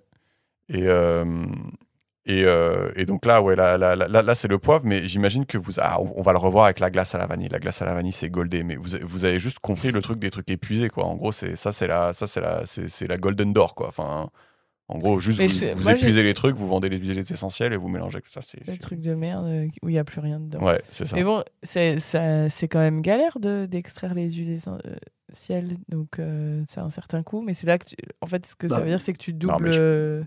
Faut au lieu dire de que jeter le truc. S'ils le font, globalement, c'est rentable. Quoi, ouais, je sais pas, à chaque fois, je me dis, mais c'est chelou. C'est pas par charité. En fait, non, mais enfin, voilà. Non, mais toi, peut-être ton point, c'est que tu te dis, putain, il y a vraiment beaucoup de monde qui a besoin d'huiles essentielles pour pouvoir réussir à en fournir autant. Ouais, ouais, j'avoue, je suis étonné aussi. Mais je en fait, c'est ça, c'est ce besoin en huile essentielle qui me dépasse pour l'instant. Ouais, c'est ça, je pense. Ok, j'ai compris ce qui te dépassait. Et sur l'origan, ils disent, entre parenthèses, goût important pour les pizzas. Du coup, ils l'ont mélangé avec du sumac en Turquie. Tu connais le sumac, toi, Georges? Ouais. En tant que Libanais. Apparemment, c'est pas cher, tu vois. C'est vrai, mais c'est trop bon le sumac en plus. Voilà, c'est pas cher. Et donc, ils le mélangent avec du sumac en Turquie. Et après, pareil, c'est l'escalade du truc parce que les concurrents ont copié. Et du coup, les Turcs, ils ont commencé à mélanger avec des feuilles d'olivier coupées. Ça coûtait encore moins cher. Ça finit toujours en poil de tub et tout. Ouais, c'est ça. Avec le certificat de conformité. Genre, on a le droit à 0,5% de corps étrangers pubiens. Tu peux prendre n'importe quel aliment, ça finit Non, dans la loi, c'est marqué c'est 0,2% les pubiens. C'est plus strict. Ah ouais, putain. Non, c'est une blague. Ah bon. Ouais. J'y ai trop con. Voilà. Et donc, ça fait longtemps que je le tease, mais on va pouvoir faire la glace à la vanille. Yes. Ouais. Donc, heureusement que j'aime pas ça. C'est vrai, t'aimes pas ça? J'aime pas trop la glace. Okay, bon, ça va alors. Donc, la glace à la vanille, pareil, sans vanille. Et donc, là, c'est un peu la même douille, mais je sais pas pourquoi ça m'a énervé. Tu prends de la vanille épuisée, donc ça s'achète. C'est des gousses de vanille épuisées. Ça n'a aucun goût. Ils sont claqués, quoi. Et donc épuisé à l'hexane, encore une fois, solvant neurotoxique. Et là, c'est pour faire les petits points noirs dans ta glace à la vanille qui n'est pas à la vanille. Mais quoi, bien sûr. Mais bien sûr. Non, mais. Attends, si on l'a fait pour les fraises, on le fait. Non, mais là, on est non, mais le truc, c'est que les fraises, c'est obscur. Parce que les fraises, moi, j'ai essayé d'acheter la confiture de fraises, j'ai pas réussi. Ok. La vanille, les glaces à la vanille, c'est giga mainstream, tu vois. Ouais. Donc, juste, tu vas dans ton supermarché, t'achètes la glace à la vanille, et genre, le mec t'a rajouté des petits points noirs à la vanille épuisée. Ouais. Juste pour que tu crois qu'il y a de la vanille dans son truc. Et en fait, il n'y a pas de vanille, quoi. Non. Putain. Mais ça, c'est quand même l'abus, non? Il y a quoi, du coup, que du sucre et... Alors, je vais vous dire. Et du lait, un petit peu. Voilà. Donc, en général, l'idée, c'est de mettre un arôme de vanille. Mais donc, l'huile essentielle, non? C'est quoi un arôme de vanille? Voilà, mais après, il y a plusieurs types de trucs. C'est-à-dire que, voilà, non, mais en effet, c'est... Parce que dans ce cas, c'est juste qu'il a déconstitué pour reconstituer. Donc non, mais très bien. Merci. Donc, il y a plusieurs catégories. Donc, le truc, c'est que quand tu mets la gousse de vanille, c'est 5 € par litre de glace. Et ça, c'est le top du top. Okay. Ensuite, il y a l'extrait de vanille. Donc, ça, c'est de la gousse distillée. Donc, je pense que c'est ce qu'on est en train de dire. Voilà, ça passe. Ensuite, il y a l'arôme naturel de vanille. Donc, il faut faire attention aux deux. Arôme naturel de vanille. Donc, c'est produit issu de la gousse de vanille. Et ça, c'est 1 litre, c'est 1 € par litre de glace. Donc, c'est déjà 5 fois moins cher. Et ensuite, vous avez arôme naturel vanille. Donc, il n'y a pas le 2. Donc, ça, c'est quand même... c'est quand même sneaky, tu vois. C'est quand même sneaky. Il n'y a pas le 2. Et en fait, c'est arôme naturel vanille. C'est obtenu à partir d'un produit naturel, mais qui n'est pas de la vanille. Donc, il dit, par exemple, des copeaux de bois. Ah oui. Genre, un arôme naturel de vanille avec des... Genre, je l'ai mort là, avec des copeaux de bois. Non, mais moi, je trouve ça super créatif. Mais on sait super bien faire aussi l'odeur et je pense du coup le goût de la vanille chimiquement, en fait. Et le dernier, le pire, voilà, c'est ça, c'est arôme vanille. Et arôme vanille, en gros... La vanilline ou je sais pas quoi. Là. Arôme vanille, c'est arôme de synthèse et c'est 30 centimes par litre de glace. Ouais. J'en ai pas trouvé. Mais au Palais de la Découverte, je crois que dans un exposé, ils en faisaient. En live. Ah, vous êtes vraiment des vendus. Je suis pas sûre à 100%. Et voilà. Sus au Palais de la Découverte. Et après, on faisait des glaces avec et on les vendait aux gens. Voilà, ils sont vendus. Vendus. Voilà. Et donc, voilà. Est-ce que ça nous intéresse? Oui, j'avais vu aussi que quand t'achetais de la glace de merde, tu sais, c'était moins lourd pour le même... que je dise pas de conneries. C'était moins lourd pour le même litrage. Ah oui, d'accord. Pour le même volume. Donc ça coûte moins cher à transporter. Voilà, donc du coup, en fait, si tu veux, Ouais. l'idée, c'est entre guillemets d'injecter de l'air dedans. Donc ça veut rien dire ce que je dis, mais en gros, tu mets tout un tas d'additifs pour gonfler, donner aérer le truc. Mousse, Voilà. quoi. Et donc, du coup, ouais, typiquement, j'avais vu un reportage, je crois que c'était Le Parisien, il montrait, bah, ça, c'est la glace la vanille de la marque La Mémère, avec la vraie gousse et le vrai truc. Et c'était 400 grammes pour un demi-litre. Et la fake vanille, genre carte d'or ou Monoprix, c'était 250 grammes pour un demi-litre, tu vois. Donc, il y a un facteur 2, quoi, quasiment. Donc, Ok. voilà. Donc, voilà. Et sympa. Et, Donc la mémère, on fait la pub pour la mémère là, c'est ça? oui, mais encore une fois, je vais pas aller dans le sens de Georges. Il suffit quand même de lire l'étiquette. Là, Ouais, mais il faut savoir que arôme naturel de vanille et arôme naturel vanille, c'est là où je rejoins Georges. Merde, c'est qu'il faut, voilà. Non, il faut ça. Non, j'avoue, je suis pas sympa parce qu'il faut quand même savoir ce que c'est que la vanille épuisée. Je savais pas. Ouais. Et il faut. Attends, c'est chaud là. Et arôme naturel vanille, ça sonne bien, j'avoue. Bah oui. Ouais, j'avoue. Donc, ils ont enlevé le 2 parce que ça prenait trop de place sur l'étiquette. Je suis médisant, j'avoue. Non, et puis, tu sais, aujourd'hui, avec Yuka, là, l'application, ils te font un score de 0 à 100. Ouais. Et j'ai l'impression que le score Yuka, tu sais, ils te donnent leur méthodologie. Mais si je vulgarise, c'est un combo du Nutri-Score et du Nova-Score, tu vois. Mais attends, mais c'est hyper intéressant ce que tu dis, parce que du coup, la vanille épuisée et les arômes naturels, ça passe crème, non, dans Yuka, du coup? Du coup, tu te fais avoir, non? Bah justement, en gros, les arômes, je sais pas trop, tu vois. L'arôme naturel, ils vont rien te dire, hein, je pense. Bah oui, parce que si c'est naturel, c'est vrai. Ouais. Bah, je vérifierai, je vais scanner au Monop, on va voir. C'est intéressant. On verra. Ouais, je t'ai coupé, excuse. Non, rien, mais du coup, tu vois, genre Yuka, tu sais, ils ont une méthodo qui est basée sur du coup, je pense qu'ils font à la fois le combo du Nutri-Score et des additifs, du niveau de risque par additif. Ouais. Et du coup, ça te donne un peu côté santé en un chiffre, tu sais si c'est bien ou mauvais pour toi. Ouais. Et après, ils te donnent à côté l'aspect environnement.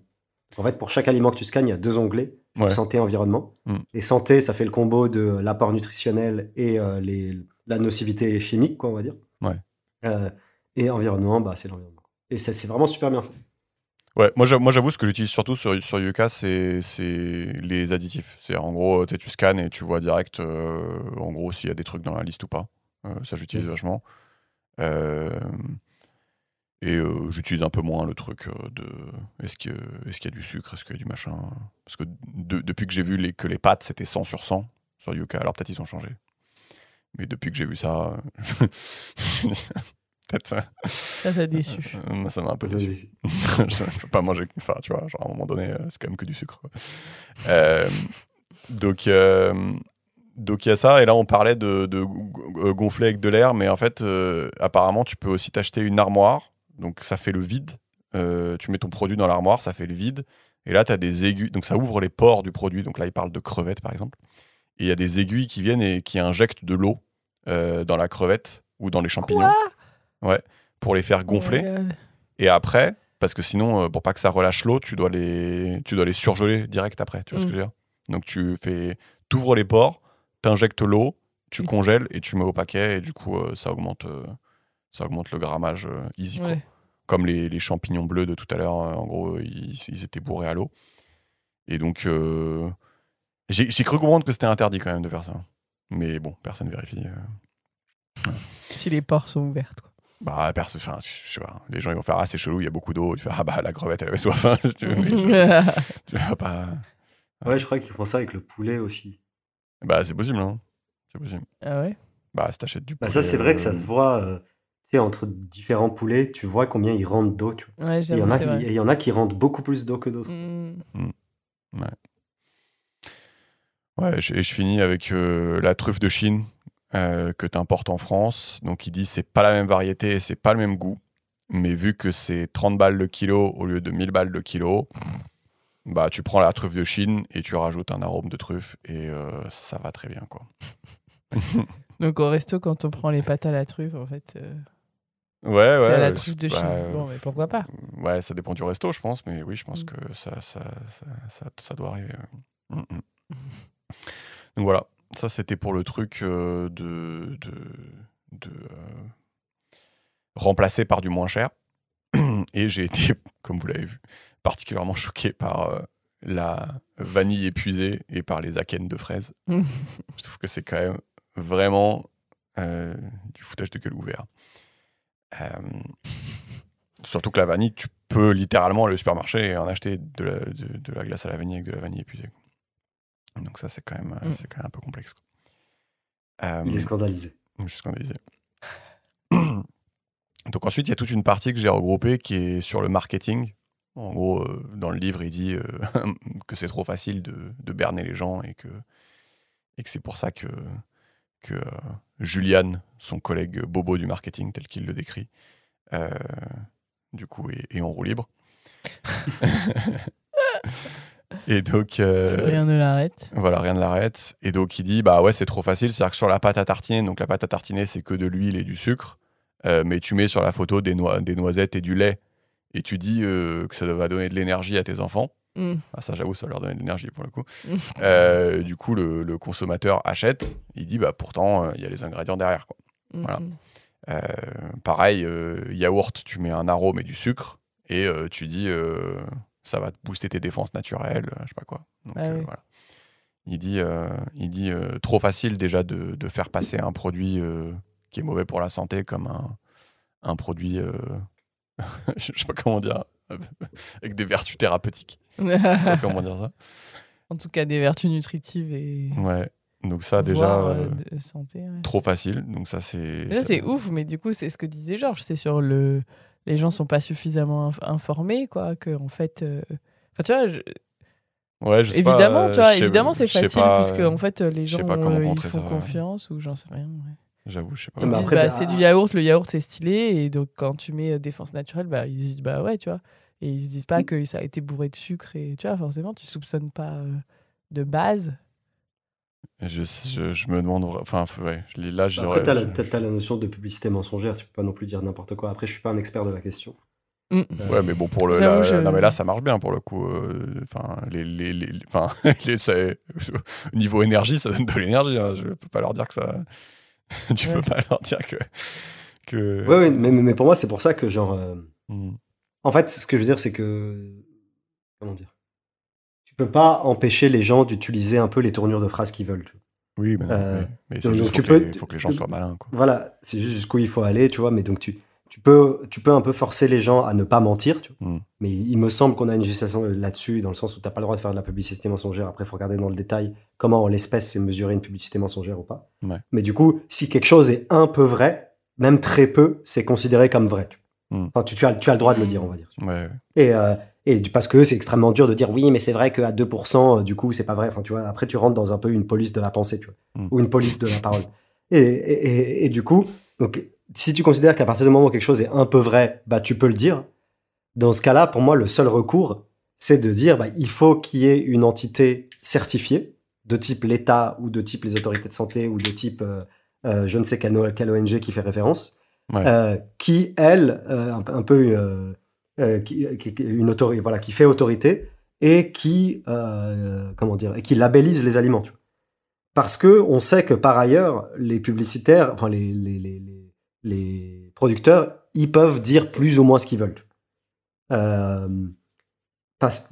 En gros, mon point, c'est que le côté empêcher les producteurs de dire ce qu'ils veulent, pour moi, c'est un peu une impasse. Ouais. Parce que tu vas toujours te retrouver bloqué à un moment où, genre, ils sont créatifs et ils utilisent des mots un peu sympas, mais qui sont pas exactement des mensonges, et qui sont à moitié des mensonges et moitié... Donc, tu vois, pour moi, ça va être dur d'avancer là-dessus. Je trouve que la marge de progression, elle est assez faible sur qu'est-ce que tu peux autoriser les gens à dire dans une publicité. Par contre, là où la marge de progression, elle est forte, c'est sur l'information fiable et sur la pression publicitaire.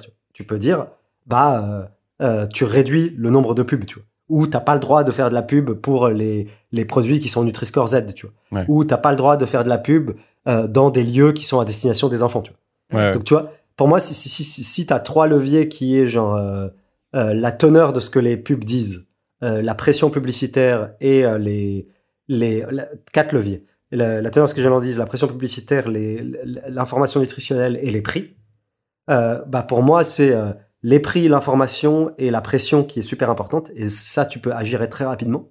Plus que qu'est-ce que tu autorises les gens à dire ou pas. Parce qu'en fait, ils vont toujours trouver des feintes, tu vois. Non, mais carrément, mais déjà, rien que le Nutri-Score sur le Nutella, je pense que c'est une révolution parce que je suis sûr qu'il y avait des mecs qui devaient se dire c'est du chocolat, noisette au lait, tu vois. Et du coup, Ouais. rien Comme que les rien. Kinder Bueno, là, je crois que quand tu faisais la pub, t'avais l'impression. Ou les Kinder tout court, d'ailleurs. Ouais. T'avais l'impression Ouais. que tu te faisais du bien, quoi. Ouais, et en fait, pourquoi c'est super important, et j'arrête pas de vous casser les couilles avec cette histoire de Nutri-Score, enfin de labellisation alimentaire. Parce qu'en fait, une fois que tu as fait ça, et si tu le fais bien, tu peux baser plein de trucs dessus, tu vois. Tu peux baser de la fiscalité dessus. Mais oui, tu oui, peux, bien sûr. Tu, Ouais. tu vois, tu peux baser de l'interdiction de la pub dessus. En fait, si ce truc-là est bien fait, après, derrière, tu peux créer tout un dispositif qui est super bien, tu vois. Ouais. Ouais, mais Mais du la- coup, la- ouais. Pardon. Mais c'est le bienfait qui est pas évident, je crois, en fait, parce que, bon, entre les lobbies et tout, j'imagine que voilà.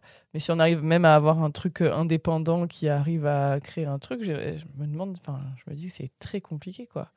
Vu Ouais, tous mais les paramètres à prendre en compte. c'est compliqué. Même, tu vois, tout à l'heure sur Yuka, j'étais pas d'accord. Ouais, c'est pour ça, Tu ouais. vois, genre, chacun a son petit avis. Bon, après, moi, on s'en fout de mon avis, mais ce que je veux dire, c'est qu'on pourrait trouver des gens qui. Oui, mais bon, ton avis, il se base sur Non, mais des ok, gens qui oui, ont oui. lu des trucs Non, mais ce que je veux dire, c'est qu'on scientifiques, pourrait donc, du coup, trouver tu des vois, gens qui seraient pas d'accord. Mais non, mais ok. Enfin, je pense qu'on est, Mm. on est en phase là-dessus. Et du coup, il y a un peu de. Il nous raconte un peu les frasques de Julian, du coup. Il a l'air drôle. Hein. Donc, Mais Julian, lui, il a conscience que. Mhm. Il a conscience, Julian, de ce qu'il fait ou... oui, il a l'air de. Ouais. Enfin, alors, dans le livre, il dit que Julian est une de ces personnes qui croient, alors je paraphrase, que le marketing apporte une libération salvatrice au monde, ou je sais pas, enfin en gros, non, là je commence à trop paraphraser. Je ne connais pas Julian. On ne Voilà. connaît pas Julian. ok. Donc Julian, il arrive et il dit en réunion, notre thé, il fait pas assez quali. Alors c'est marqué entre parenthèses qu'il l'a jamais goûté. Mais que voilà, les gens râlent parce que la boîte du thé, elle coûte plus cher que le thé, déjà, parce que Julian, il a demandé de mettre des petites dorures et tout, donc les gens de sa boîte, ils sont pas Ah oui. contents sur Julian, tu vois. Mais Julian, il dit, le thé, il fait pas assez quali. Donc on va brainstormer. Et donc, il dit, faut peut-être mettre 100% naturel sur la boîte. Faut peut-être mettre sans additifs ajoutés. Qualité garantie. Thé supérieur. Mais arrive. Ah, il en a sous la Ouais, chaussette. il en a sous la chaussette. Après, je sais pas si c'est Julian ou si c'est le brainstorming, mais Ouais. il en a sous la chaussette. Idée de génie. À un moment, il tilte que le concurrent, qui a bonne réputation et qui vend bien son thé, a mis 5 étoiles sur sa boîte de thé. Ah, Et putain. donc, il a fait quoi, Julian? Il en a mis 6. Il en a mis 6. Mais non. Oui, il a mis 6. Il a mis 6 étoiles. C'est trop stylé. Voilà. Et donc, ça, c'est triste. Et il dit que depuis, le concurrent en a ajouté 2. Mais non. Voilà. Donc, Oh là là, quel enfer. voilà. Donc, il dit. Donc après, les boîtes de thé, ça va être que des étoiles. tu vois, Voilà, surtout. donc il dit là, il y a des dizaines d'étoiles maintenant pour un produit moyen bourré de pesticides. Donc, je pense qu'il doit y avoir un délire en marketing sur le thé, comme quoi c'est un produit où la différence se fait essentiellement sur le packaging et du coup, il faut mettre tout là-dedans. Je crois, il doit y avoir des produits Peut-être, comme ça, ou tu vois. Je sais pas si Georges Oui, m'appuiera sûrement. là-dessus, parce que je suis sûr que tu connais ce genre de trucs obscurs. Genre. Putain, mais moi, je suis le référent. T'es le référent de ce genre de C'est le trucs. tu vois. référent. Je suis le référent de chelouterie.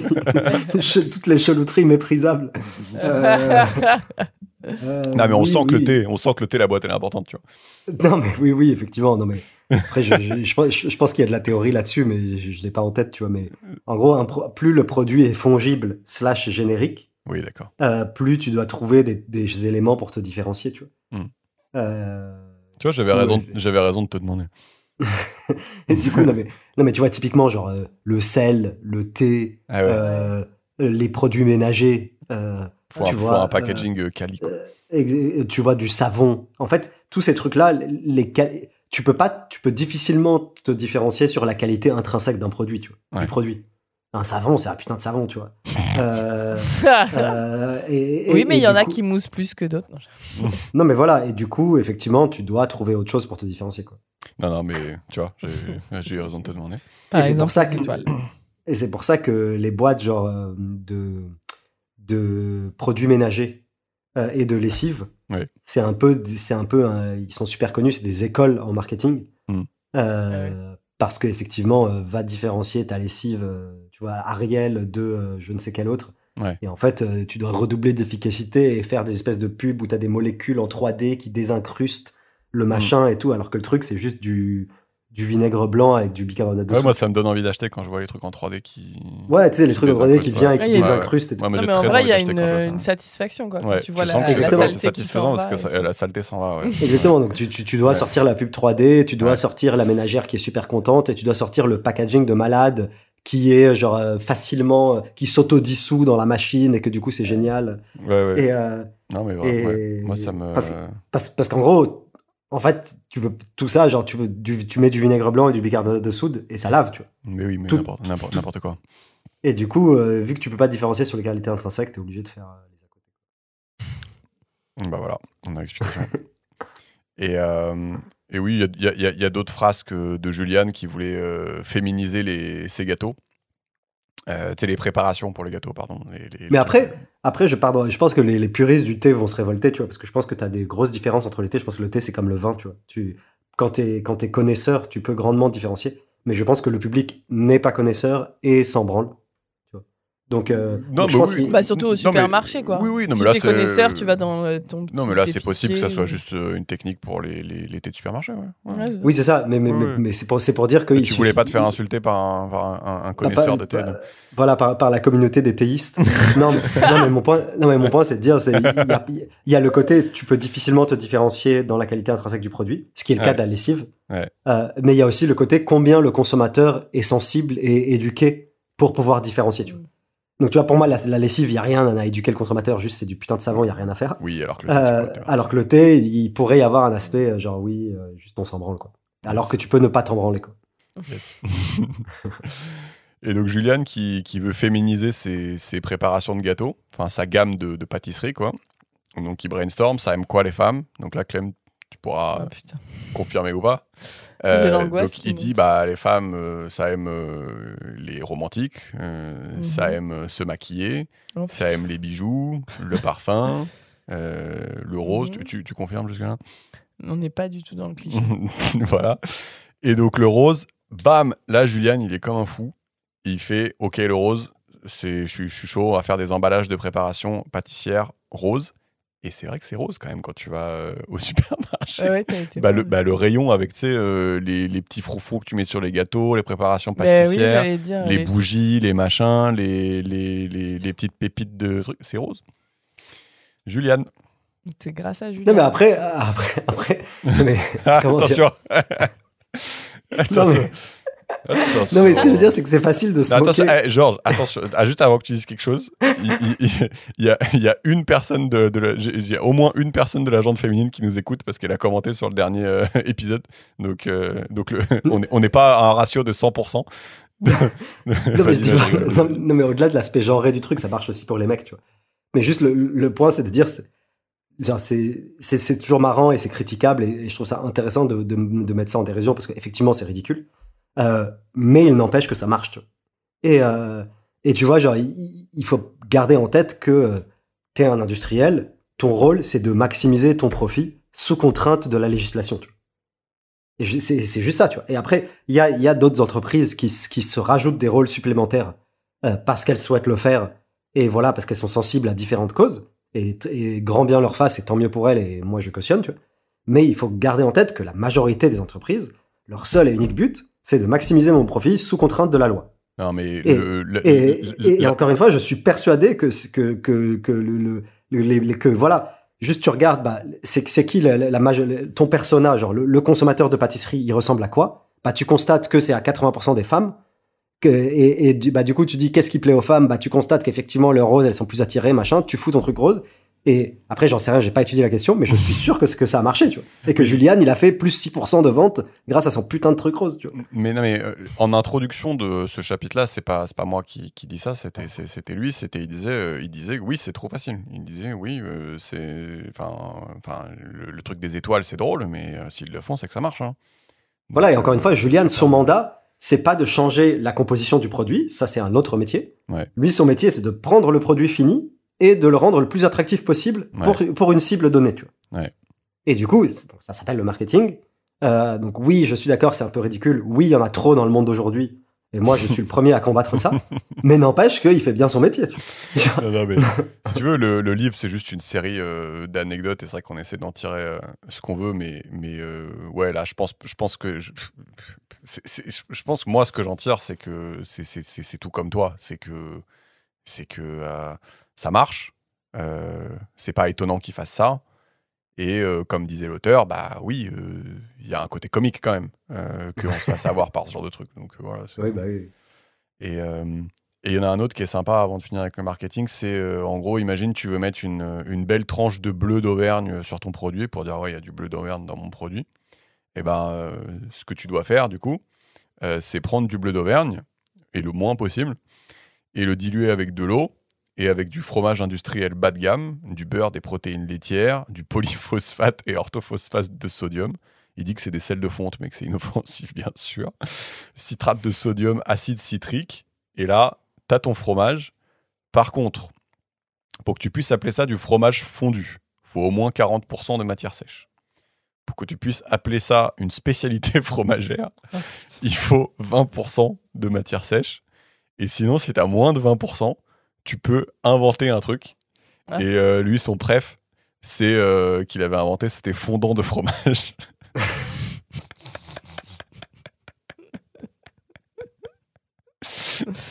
J'ai trouvé ça génial. Et ça marche aussi avec les yaourts.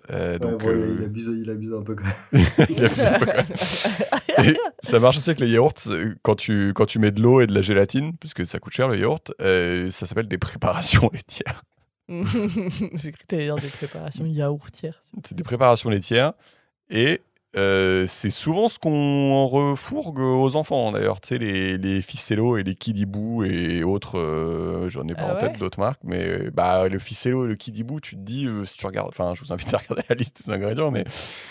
Et les Babybel aussi ou pas? Ah, je sais pas. Est-ce que le Babybel, c'est obscur ou pas? J'ai zéro idée. Est-ce que c'est un fondant de. Je sais pas. Est-ce que c'est un fondant de fromage? Le Babybel. Voilà, donc ça c'était sur le marketing.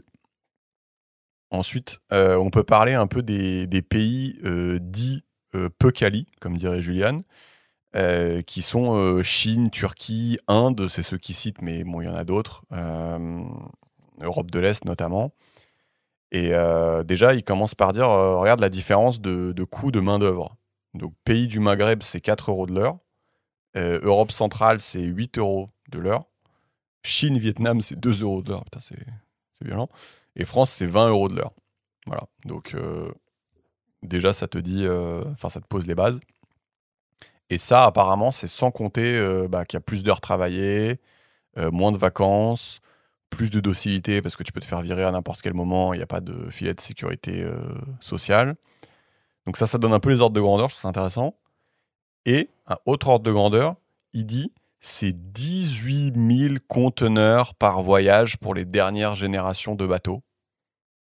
Donc, on en est à moins de 1 000 € par conteneur, soit 5 centimes de coût de transport pour le kilo d'ail, par exemple. Donc, en gros... ah oui, ça coûte plus rien, en fait, de faire traverser la moitié du monde. Donc, à aucun moment, ils se disent que c'est un problème d'aller le faire loin parce que ça coûte moins cher et qu'ils vont se faire rattraper par le transport. Quoi. À aucun moment. Quoi. Donc, je ne sais pas si vous saviez ce sorte de grandeur, mais 5 centimes le kilo, ouais, j'avais pas l'ordre de grandeur, c'est violent quand même.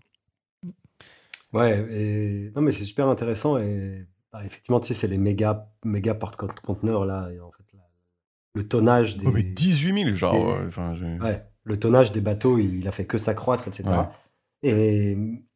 Et Et du coup, en fait, c'est intéressant parce que si tu prends pas en compte le dernier kilomètre, en fait, la majorité du transport, quand c'est pas frigorifié, etc., enfin, quand c'est juste du transport conteneur classique, Mhm. en fait, c'est assez efficace à la fois en termes de coût et en termes écologiques. Tu vois. Ouais. En fait, tu pollues pas des masses, tu vois, parce que ton truc, il va pas très rapidement et il peut transporter des tonnes et des tonnes de trucs. Ouais. Donc, en fait, c'est plutôt efficace. Et c'est pour ça que Bon, après, c'est un autre débat, hein, c'est pas l'objet du bouquin. Ouais. Mais tu vois, quand tu analyses la pollution sur toute la chaîne de valeur, en fait, le transport, en tout cas dans l'alimentaire, c'est vraiment pas grand-chose. Tu vois. Ouais, On s'en bah. branle. Après, là où ça s'accroît, c'est sur les derniers kilomètres, parce que tu fais par camion, etc. Mm. Mais la majorité du truc, en fait, Non, mais voilà, enfin, là, c'est juste peut-être pour ceux qui se demandaient, mais c'est bizarre parce que c'est loin quand même. Peut-être ça doit pas revenir aussi peu cher que ça, en fait, apparemment, si.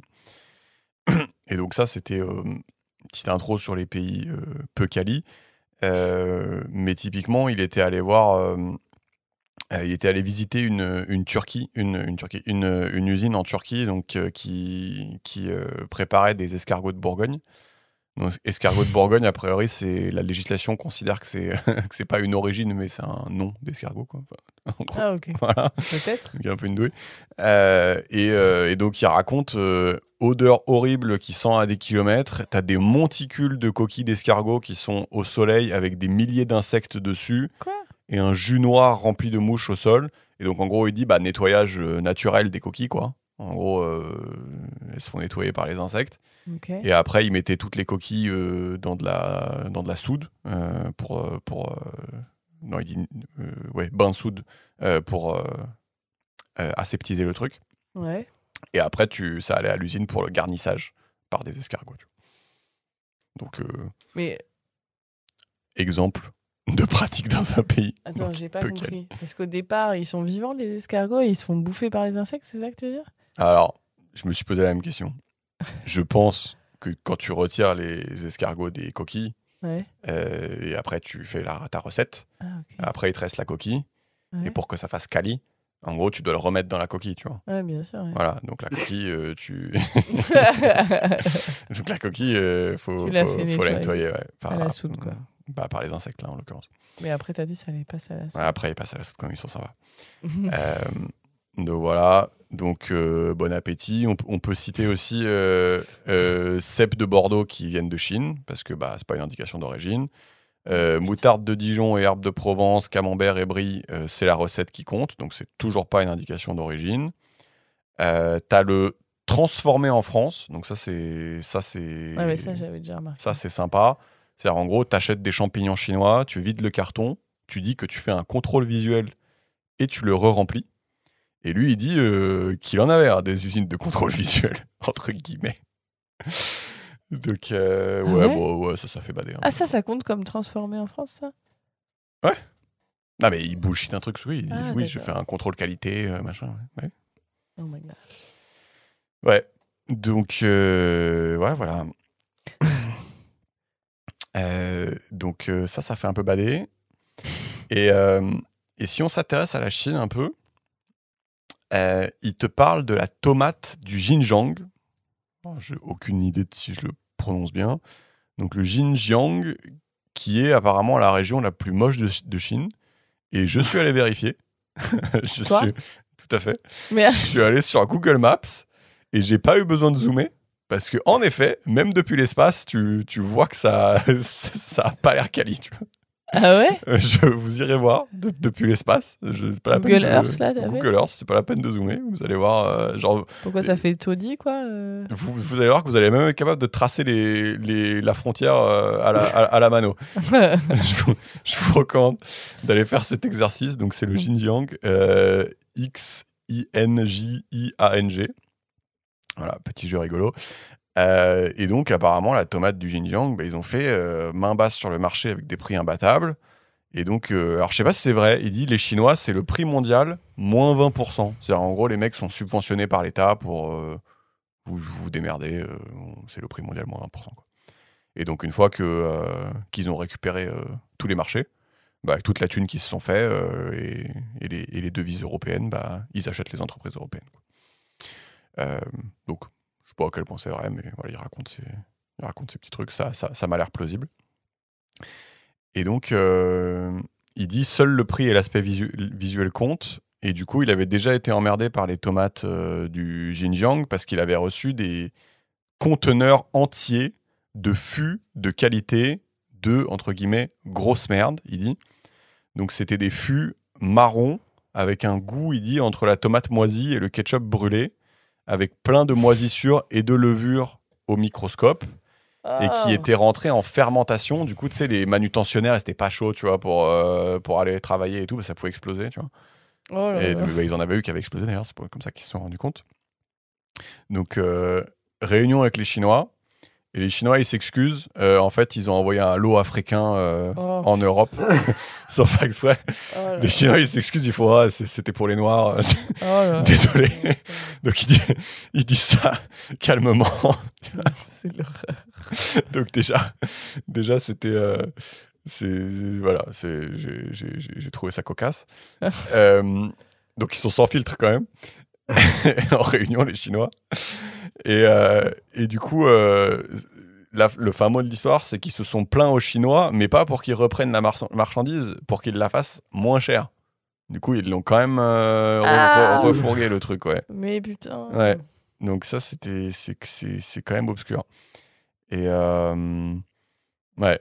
Et il faut savoir, petite anecdote, qu'apparemment les riches chinois sont friands de produits européens parce que ils savent que c'est un peu louche les trucs qui viennent de Chine. Donc ouais, donc il dit du coup s'il y avait une leçon à retenir, enfin si eux ils veulent manger des trucs européens, peut-être ça serait bien que nous aussi on ait envie de manger des trucs européens. Voilà. Voilà. Donc c'est quand même cool de faire du chinois bashing. On est bien là, on est en train de bâcher les Chinois. Moi je kiffe, moi aussi j'adore bâcher les Chinois. Moi je suis dans la team. Hein. Vas-y, on t'écoute. On n'a rien dit, ils ont l'air contents de leur acheter leur truc, donc il n'y a pas de lézard. Non mais tu vois, genre, en vrai, si tu prends un peu de recul, tu sais, il y a globalement le truc de comment est. En fait, c'est bon, voilà, c'est le capitalisme. Il y a plein de boîtes qui essayent de s'en sortir, de tirer leur épingle du jeu, etc. Globalement, tu as des espèces d'institutions ou l'État qui essaye de mettre en place des règles du jeu pour que ce soit fait le plus sainement possible. Tu vois. Ouais. Et on constate que c'est le chat à la souris éternel et que plus tu mets des règles du jeu, plus ils arrivent à les contourner, etc. Et que, bon, on espère que l'humanité progresse de plus en plus, mais c'est pas sûr, ça dépend des pays. Il y a des pays où ça régresse plutôt. Tu vois. Ouais.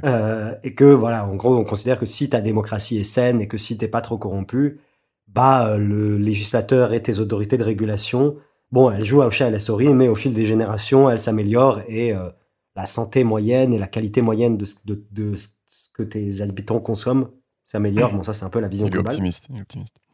Mais non, mais tu vois, ça rejoint d'autres bouquins dans le sens où, pour moi, c'est pour ça qu'il faut une démocratie saine, tu vois, c'est important. Ouais. Parce que du coup, il faut que les règles du jeu soient établies bien et que ce jeu de le chat et la souris, il soit bien fait, tu vois, et pour que tu capitalises et que tu progresses. Mais aussi, il y a le truc pour moi, il y a un mouvement plus global qui est de dire, ok, c'est marrant de cracher sur les Chinois et bref, et sur les importateurs et sur les industriels. Mais il y a un mouvement plus global de dire, c'est un peu de notre faute aussi, qui est genre, on a créé une société où on veut consacrer de moins en moins d'argent et de moins en moins de temps à l'alimentation. Tu vois. Ouais. Et ça, c'est aussi tu vois, donc il y a des trucs qui sont pas de notre faute, qui est que le législateur, il doit essayer de faire son boulot du mieux possible, être le moins corrompu, le moins influençable par des lobbies, etc. Les industriels, faut qu'ils arrêtent d'être des bâtards et d'essayer de tricher, tu vois. Donc voilà. Mais il y a des côtés aussi, en tant que société, en tant qu'individu, c'est un peu de notre faute, partiellement, dans le sens où, moi, je le vois à mon échelle, après, c'est peut-être pas le cas de tout le monde, je consacre très peu de temps et très peu d'argent à mon alimentation comparé à plein d'autres activités que j'ai. Ah ouais, même très peu d'argent? Ouais. Okay. En pourcentage de mes revenus et en pourcentage de mes dépenses. D'accord. Parce que l'épargne, ça compte pas, tu vois, c'est un pourcentage de tes dépenses. Et tu vois, genre peut-être qu'on peut tous, chacun se faire cet exercice, se dire, voilà, en pourcentage de mon temps de vie éveillé, parce que quand tu dors, ça compte pas. Et en pourcentage de mes dépenses, parce que l'épargne, ça compte pas. Ouais. Combien je consacre à l'alimentation, tu vois. Et bon, moi, je pense que je suis un cas extrême parce que je suis un bolos, tu vois. Mais en vrai, je pense que c'est peu, tu vois. C'est super peu parce qu'on veut être être sur Instagram, parce qu'on veut faire d'autres conneries, tu vois. Et parce que le travail occupe une trop grande place dans notre journée, tu vois. Et du coup, on peut pas, on veut pas, slash peut pas cuisiner, prendre le temps de faire des bonnes courses, etc. Et on veut pas consacrer 10, 20, 30% de notre budget. Après, ça dépend de quel est ton revenu, etc. À l'alimentation. Donc voilà, donc ça pour dire que il y a des responsabilités au niveau du législateur, il y a des responsabilités au niveau du producteur, et il y a des responsabilités à l'échelle individuelle qui est que on niaise un peu, quoi. Ouais. Bah oui, oui. Non, mais ouais, c'est un truc qu'il dit dans le livre, c'est qu'en gros, des fois, il dit bah ok, vous voulez un truc à ce prix-là, bah en fait, c'est ça que vous allez avoir, en fait. Donc, oui, c'est. Enfin, à un moment, ils débattent de comment baisser le prix de la moutarde, parce que la concurrence est rude. Et ils disent bah les graines, c'est déjà de la grosse merde. Le vinaigre, tu peux pas faire pire. Et donc, juste. Il ne reste plus qu'à chier dans la moutarde. Non, mais juste, ils font. On va yesh dedans. Non, mais. Et ça se finit, ils disent bah, du coup, on va juste baisser le grammage de la dosette. Et on va le baisser de 20%. Et comme ça nous permet de gagner 8% sur le prix. Et d'ailleurs, ça, c'est un truc qui se fait de plus en plus, tu sais, de redesigner les flacons et les trucs pour, en gros, que t'aies l'impression que ça se fait toujours la même taille, mais en gros, que t'en as moins. Non, mais voilà, tu vois, c'est Mais ça, oui, je trouve que c'est intéressant, tu vois. Parfois, il faut se mettre à la place des acteurs, tu vois. Ah, Et ouais. des acteurs qui sont parfois perçus comme des bâtards, et se dire, c'est juste un ensemble d'acteurs qui agissent sous contrainte, tu vois. Et moi, le consommateur, Exactement. j'agis sous contrainte de je dois taffer, j'ai pas le temps, et je veux avoir des loisirs, et du coup, je veux pas consacrer énormément de thunes à ma bouffe. Le producteur, il agit sous contrainte de bah, il y a le concurrent, il a mis 6 étoiles, et en plus, il achète la merde des Chinois, et du coup, ses ventes, elles ont fait x10, et moi, je stagne. Tu vois ce que je veux dire? Et le législateur qui est bah, il essaye de faire du mieux qu'il peut, mais il subit des lobbies et il subit des pressions diverses et variées. Tu vois. Ouais, mais je suis d'accord. Hein. Je Et, suis d'accord. Enfin, si. Moi, moi, ça m'est arrivé, tu sais, à la cantine je sais plus, c'était dans un resto ou un peu fast-food, et je crois que la personne m'a dit, ouais, tu veux pas prendre mayo et ketchup et tout. Et j'ai fait voir, et j'ai regardé le truc, et il y avait genre 20 ingrédients, tu vois. Et j'ai fait, bah, non, c'est bon, tu vois. Genre, je lui ai dit, ça a l'air obscur, votre truc. Et juste, voilà, il m'a vu lire la liste des ingrédients et réagir en disant, bah, je vais pas manger ça, c'est du poison. Et bah oui, c'est un peu de notre faute, oui, j'avoue, si les gens achetaient pas les trucs. Enfin, ouais, c'est facile à dire, mais. Non, mais en gros, mon point, bon, non, mais ton point, c'est que les gens ils agissent non, mais dans en fait, l'espace qu'on leur donne. j'enfonce un peu de des portes ouvertes, mais mon point, c'est de dire que les torts sont partagés entre producteurs, Oui, législateurs et je suis consommateurs, d'accord. et que c'est quand même des trucs super compliqués, quoi. Ouais, je suis d'accord. Mais après, le truc, c'est juste que la société d'aujourd'hui est super compliquée, et du coup, tu peux prendre n'importe quel domaine. C'est ça. Je vous fais juste plusieurs scandales en Chine pour vous illustrer pourquoi les Chinois sont friands de produits européens. En septembre 2011, il y avait le scandale de l'huile de caniveau. C'est en gros, ça c'est quand même obscur, c'est qu'en gros, ils récupéraient de l'huile de friture frelatée, des eaux grasses. Donc je sais pas, des eaux grasses, c'est peut-être les eaux qui sortent des restos ou des Ah oui, ça abattoirs. c'est immonde. Il y a des C'est vidéos, immonde, je ouais. crois, de ça. Il y a des vidéos Ouais. sur Internet. Regardez, Et c'est dégueulasse. gutter oil. Ouais. Et donc, ça allait jusqu'à récupérer l'huile dans les égouts. Et donc, en fait, il la recyclait après pour refaire de l'huile et faire frire les trucs dedans. Oh là là. Et donc, on parle quand même de 10% de consommation de l'huile dans le pays. C'est de la gutter oil, de l'huile de caniveau. En France, tu veux dire en Europe, quoi? Non, en Chine. Ah, ok. En Chine. En Chine. Et petit fun fact, je savais pas. Alors, je pense que c'est jamais contrôlé. Mais tu sais, quand t'es restaurateur, t'es censé changer ton huile tous les X fois. Ouais. Je sais pas si vous saviez ça. Hein. Tu peux pas garder la même huile. Et c'est parce que bah, tu sais, les huiles de friture, c'est de la merde. Et en gros, quand tu les chauffes, ça s'oxyde. Et du coup, au bout d'un moment, juste c'est du poison, quoi. Je pense que c'est même du poison la première fois, mais quand tu l'as fait 15 fois, je pense que c'est bien, ça commence à devenir tendu. Plus du poids. Et du coup, je sais pas comment j'avais trouvé ça. Sur Internet, apparemment, les inspecteurs, ils ont des petits kits avec, je crois, tu sais, un petit papier en carton qui trempe dans l'huile. Et en gros, ils te disent à quel point elle est hardcore. Elle est hardcore ou pas, ouais. Mais on avait vu ça à la télé, je crois. Hein. Non, moi, je me souviens d'un site internet où ils vendaient le kit. Ça m'avait choqué. Mais donc, c'était juste petite note à côté. Je sais pas à quel point c'est vérifié en France, mais du coup, c'est un truc qui se fait, quoi. C'est-à-dire c'est légiféré. Ton huile, combien de fois tu dois la changer. Et si le mec il arrive avec sa pipette et qui dit ah ouais non là t'as été hardcore. Moi j'avais vu, je crois que t'étais avec moi, on avait vu dans une émission genre je sais pas quoi, Zone Interdite sur les restaurateurs et les contrôles sanitaires. Ouais. Et on avait vu ça, un contrôle de l'huile de friture où il lui trempait son machin. Ah ouais, voilà. Je crois. Oui, ça me dit quelque chose. Il disait là c'est chaud pour toi. Là c'est chaud quand même. Non je sais plus. Ouais, là t'as gardé la même depuis 10 ans là, ça va être compliqué. Donc ouais, et les autres petits scandales, je passe rapidement. Avril 2011, petit pain jauni par ajout de peinture toxique pour simuler la présence de maïs dans la recette. Oui. Mai 2012, chou traité au formol pour améliorer la conservation. Viande de rat ou de renard vendue comme du bœuf ou du mouton.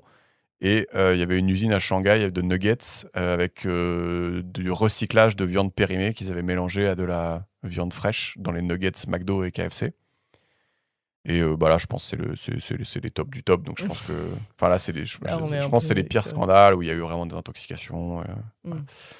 Donc, c'était juste pour illustrer un petit peu le propos.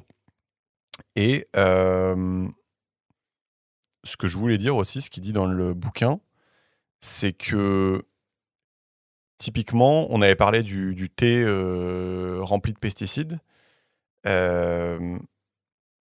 En gros, ce qu'il dit, c'est que tout le monde est au courant que le thé chinois, il est bourré de pesticides et qu'il est au-dessus des normes, mais que les organismes de santé sont au courant et que, en gros, ça impliquerait de détruire tellement de thé chinois que, en gros, ça fâcherait les Chinois. Et en gros, ils disent vu que c'est un partenaire commercial important, tu peux pas détruire autant de leur thé. Et que du coup, lui dit qu'ils ont fermé les yeux sur cet épisode. Donc ça, c'est assez incroyable. Et lui, il dit du coup, il boit que du thé chinois depuis parce qu'il sait que c'est pour la bonne cause, l'amitié entre les peuples. Oh. Et ouais, c'est ma blague, il dit le contraire. Du coup, ouais, ça c'est un peu chaud, je trouve, parce que du coup, il y a aussi un enjeu derrière ça qui est, tu vois, ça serait facile pour la France de dire non mais on arrête les produits chinois parce que c'est nimp, mais en fait t'as aussi pas envie de vexer ton partenaire commercial, quoi. Donc, ouais, y a un truc derrière. Au-delà de vexer, tu sais, t'as des règles de change, tu vois, et t'as des règles de commerce entre les pays, tu vois. Après, je connais pas les détails, mais oui, mais là j'imagine si ton truc il est pas conforme aux pesticides. Non, si ton truc il est pas conforme, normalement tu peux pas. Ah ouais, tu vois, je veux bien qu'il y ait des règles, mais. Ouais. Non, mais c'est. Là, c'est un peu extrême, quoi. Voilà. Et autre truc, mais qu'il faut savoir, c'était, tu vois, justement, la France avait interdit, il me semble, des produits animaliers chinois à cause d'antibiotiques à un moment. Et en gros, ce qui se passait, c'est que les Chinois, ils vendaient aux Vietnamiens, et les Vietnamiens nous vendaient à nous, en faisant un certificat comme quoi, c'est bon, ça vient du Vietnam, quoi. Ouais. Tu vois, c'est marrant, tu sais, ça c'est pour contourner les embargos. C'est ce que font aujourd'hui, ça n'a rien à voir, mais ça m'a rappelé ça, c'est ce que font aujourd'hui les Russes. Tu sais, aujourd'hui, il y a interdiction de leur vendre un grand nombre de choses, notamment tout ce qui est microprocesseurs, etc. Ouais. Pour pas que ça alimente leur industrie de l'armement, tu vois. Ouais. Et en fait, du coup, apparemment, tu as plein d'achats des pays voisins satellites un peu alliés, notamment genre Biélorussie et Kazakhstan et Arménie. Ouais. Et en fait, ils ont vu genre le commerce avec la Russie, par exemple, je dis n'importe quoi, entre l'UE ou la Russie s'est réduit de 60%. Ouais. Mais le commerce entre l'UE et la Biélorussie et l'Arménie a augmenté parallèlement de 80%, tu vois. Ouais, et du coup, typiquement, ils prenaient l'exemple de je ne sais quel pays qui s'est mis à acheter la masse de lave-linge, tu vois. Et juste, genre, la consommation de lave-linge de la Biélorussie a fait x3, tu vois. Et en fait, parce qu'il y a des puces dans les lave-linges qui sont réutilisées pour faire des drones ou faire des missiles. J'ai oublié. Ouais. Et du coup, bref, tout ça pour dire que c'est Ah oui, marrant, ce c'était système. même pas juste pour acheter des lave-linges, ok. Ouais, moi, Ouais, c'est c'est- cru. Ok, je me ouais, dis, ok. Non, Parce non, que- du coup, ouais. en fait, il y a un embargo sur un certain nombre de produits pour un peu Ok. handicaper l'industrie de l'armement russe. Et du coup, ils le contournent déjà en achetant des produits un peu annexes et en les faisant acheter par des pays satellites. Ok. Et du coup, je trouvais ça marrant Ouais, mais c'est exactement ça. le lave-linge qui sert, le lave-linge arménien qui sert aux missiles russes, tu vois. Ouais, mais j'ai une impression de gâchis un peu. Ouais. Du coup, ils font quoi? Ils vont à la poubelle les lave-linges après? Bah, je sais pas, mais ouais, je pense qu'il les démonte. Ouais, c'est ça. Non, mais ouais, l'exemple qu'il Et donne. tout ça pour dire, il disait que ça marche quand même parce que du coup, ça accroît le coût de ouf parce que du coup, les Russes, ils doivent payer l'intermédiaire arménien. D'accord. Et en plus, ils doivent payer le lave-linge, en plus, alors qu'ils veulent juste la Bah puce, là, tu oui, vois. oui, voilà. Du coup, ça marche pas totalement, mais ça marche partiellement. Hein, parce que... Et ça met de la friction. Et là, l'exemple qu'il donne, c'est, tu sais, les US, ils ont un embargo sur l'Iran. Ouais. Et donc, il dit, les US achètent plus de safran à l'Espagne que l'Espagne ne produit de safran. Et c'est juste que d'habitude, c'est l'Iran qui produit. Et du coup, bah voilà. Enfin, c'est exactement ce que tu dis, quoi. C'est juste que là. Ouais. Mais tu vois, c'est super intéressant de voir ce mécanisme d'embargo ou d'interdiction. Et tu te dis que faut toujours se dire que ce sera toujours contourné. Mais l'intérêt, c'est que ça accroît le coût et que ça complexifie les flux. Ouais. Et que du coup, ton pays sur lequel tu as mis un embargo, bah au moins il est partiellement niqué parce que c'est plus cher pour lui. Quoi. Oui, ça accroît la complexité, ouais, je suis d'accord. Et là, on va bientôt finir, mais du coup, il faut que je vous parle des processus industriels. Donc, je trouvais ça fascinant. C'est-à-dire, il décrit sa conversation téléphonique avec le charcutier industriel. Et la conversation téléphonique, je trouve qu'elle est fascinante. C'est, donc le gars, il dit, je veux du jambon pour mes croque-monsieur, mes pizzas, mes cordons bleus. Donc le gars demande, vous voulez jambon ou épaule? C'est quoi le moins cher? Bah, c'est l'épaule le moins cher. Ah, bah épaule alors. Le mec lui dit, oui, mais vous pourrez pas écrire jambon, du coup. Ah oui. Et il fait, ah, jambon alors. Vous voyez les contraintes de merde? Ensuite, il fait supérieur, choix ou standard. Le moins cher. Ok, standard. Je peux vous faire des blocs de 1 mètre x 10 cm. What the fuck? Et le goût, vous voulez quoi? Comment ça? Alors, il n'y a pas de goût dans notre jambon, donc on rajoute un arôme. On a jambon simple, braisé, bouquet garni, herbes fraîches, fumé, paprika ou poivre. Donc déjà, c'est déjà c'est surréaliste. C'est surréaliste. Et il dit, il est allé visiter l'usine. Donc tu as des jambons assez petits qui arrivent. On injecte avec des aiguilles dans le jambon de l'eau, du gélifiant, des polyphosphates, des protéines de sang, sucre, glutamate, arôme et fumée liquide pour le fumage. Il dit, et non, ça n'est pas suspendu au-dessus d'une cheminée. Ascorbate de sodium et sel nitrité, les fameux. Et du coup, le jambon, il double de volume. Et là, il te dit, attends, ça, c'est pour le jambon quali. Moi, le jambon que j'achète, c'est pas ça. Tu le mets dans une bétonnière et pas les parties les plus jolies, et tu le malaxes avec plein d'additifs et tu le fais couler dans des moules de 1 mètre x 10 cm et hop, tu mets au four. Arrête de rire, genre. C'est immense. Non mais il n'y a que en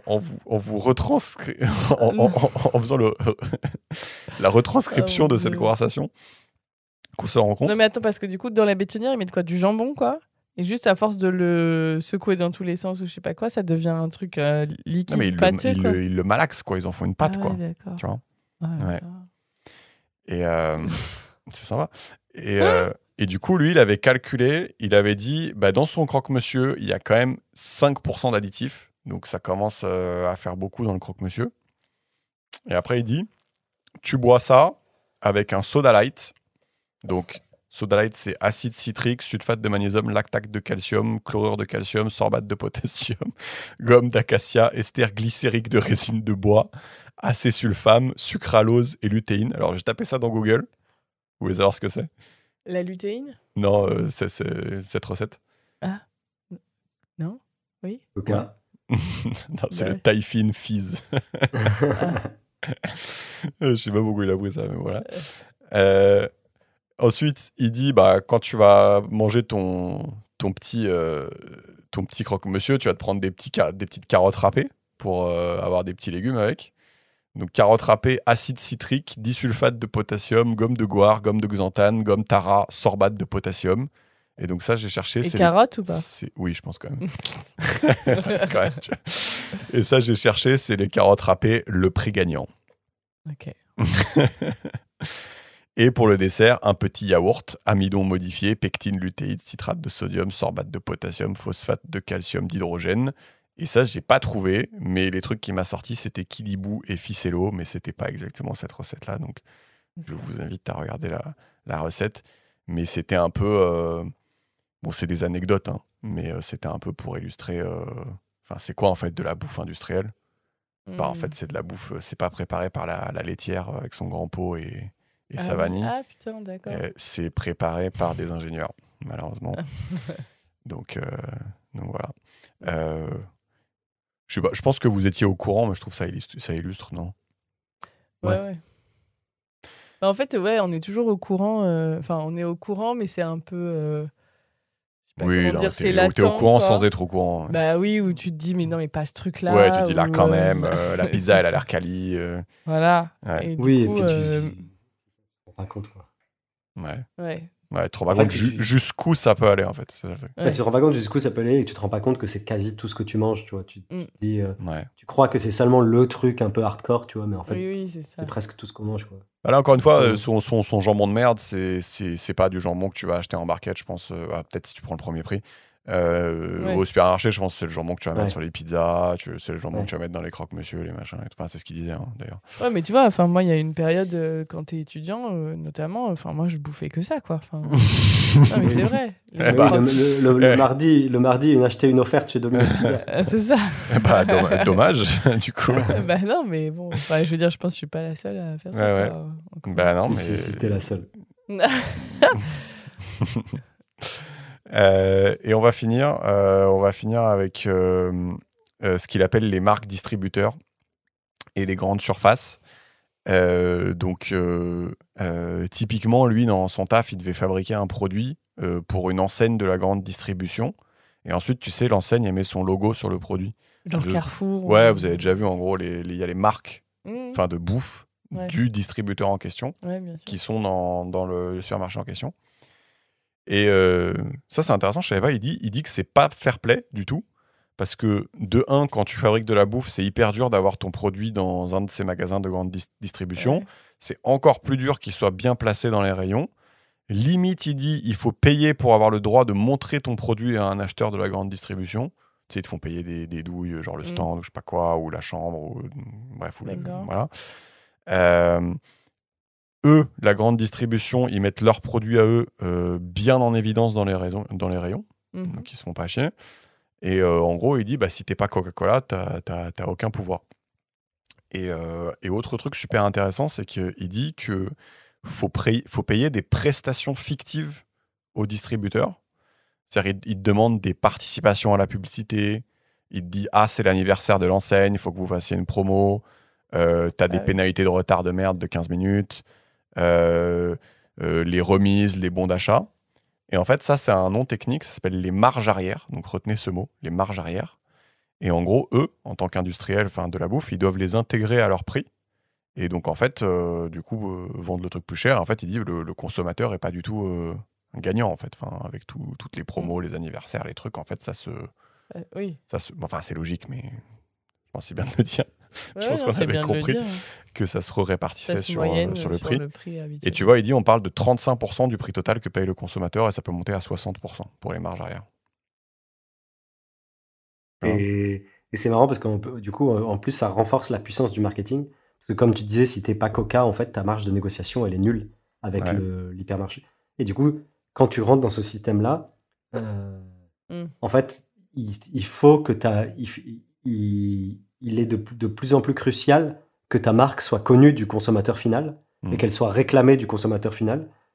Et que éventuellement, limite, il change de supermarché s'il ne retrouve pas sa marque qu'il aime. Ouais. Parce que sinon, en fait, t'es foutu. Tu vois. Et du coup, genre, c'est donc des non trucs genre seulement. Nutella, Coca.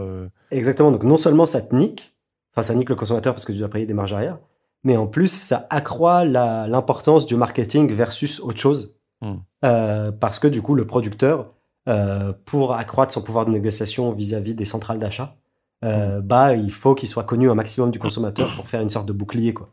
Ouais, c'est Pour ça. dire, ok, bah, si Ouais. tu me veux pas, en gros, Mais de ça, dire, c'est bah, rarissime, hein, il dit. Y a ouais, que, c'est rarissime. tu peux les compter sur le doigt de la main, les trucs Ouais, où en gros tu peux faire fuck à Carrefour. ouais. Euh, c'est Leclerc le plus fréquenté. Donc ouais, c'est rarissime, quoi. Et, euh, et, euh, et bon, je dis tout ça parce que j'ai trouvé ça intéressant. Mais en gros, lui, ce qu'il dit, c'est souvent les marques distributeurs, les MDD, là. En gros, c'est moins quali. Alors évidemment, c'est pas tout le temps le cas, mais c'est souvent. Euh, ah oui, et juste pour finir sur la marge arrière, là, typiquement, lui, il avait un cas de figure où il faisait 2 produits identiques et juste il changeait l'emballage. Mm. Donc il y en avait un, c'était pour les supermarchés normaux et l'autre, c'était pour le hard discount. Et donc il y avait 40% de différence de prix. C'est juste que sur le hard discount, il n'y a pas de marge arrière, alors que sur l'autre, il y a. Mhm. Et donc en gros, c'était le même produit qui était vendu du coup avec Ouais, 40% de d'accord. différence de prix. Ça, c'est un truc de ouf quand même. Je savais pas que c'était à ce point. Ouais, ouais, mais c'est ça, il donne des ordres de J'avoue, grandeur. 40%. Ouais. Mm. Et du coup, je peux. Ouais, je vais faire un petit exemple pour illustrer. Il devait copier le Nutella, du coup, pour une grande enseigne. Donc, il devait fabriquer un Nutella marque distributeur. Et le Nutella, c'est quand même 13% de noisettes. Voilà, faut le savoir. Et du coup, c'est cher, parce que sinon, c'est du sucre et de l'huile. Et du coup, pour faire sa marque distributeur, il a dû faire moins cher. Il a dû passer à 10% de noisettes. Et il disait, bah, ça passe au niveau goût. Ça ressemble toujours à du Nutella. Mais un nouvel acheteur est arrivé. Et là, ils sont passés à 5% de noisettes. Et ça n'avait plus aucun rapport. Mais du coup, ils ont rajouté de l'arôme de noisettes. Je pense qu'on commence à comprendre les trucs. Et du coup, bah, voilà, il dit juste, bah, moi, quand je fais des trucs de marque de distributeur, bah, en tout cas, c'était moins quali, quoi. Donc voilà. Donc ça finit le livre. Il donne des conseils à la fin du livre. Il dit le guide du consommateur, mais c'est pas des conseils de ouf. C'est en gros, il te dit éviter les pays genre Turquie, Chine, Inde, éviter les premiers prix, la qualité a un coût. En gros, les premiers prix, ça absorbe comme une éponge tous les produits d'OB, quoi. Enfin, en gros, si c'est premier prix, c'est la bataille sur le prix. Donc en gros, tu mets forcément toutes les plus grosses merdes dedans. Si vous achetez des marques de distributeurs, bah faites gaffe, regardez, c'est souvent moins bien. Éviter poudre, purée, produits panés, c'est ce qu'on disait au début, ça permet de masquer les défauts. Et éviter dans les ingrédients, huile hydrogénée, colorant chimique, c'est E100 quelque chose. Conservateur chimique, c'est E200 quelque chose. Aluminium, glutamate, aspartame. Bon, il a mis produits épuisés. Mais bon, ça, je sais pas si c'est très dangereux. Méfiez-vous des labels, sauf du bio, un des rares labels sérieux. Voilà pour ce petit conseil. Ah ouais, je croyais que le label bio était un peu controversé. Ah, je sais pas. En tout cas, dans la hiérarchie des labels, il a l'air de dire que c'est pas le pire. C'est pas le pire. Voilà. Donc, on a bien aimé Christophe Brusset. Ouais, franchement, moi j'ai kiffé. Déjà, les conseils, c'est plutôt actionnable. Et c'est marrant, tu vois, il a de l'humour, le gars. Et en plus, tu vois, t'en ressors.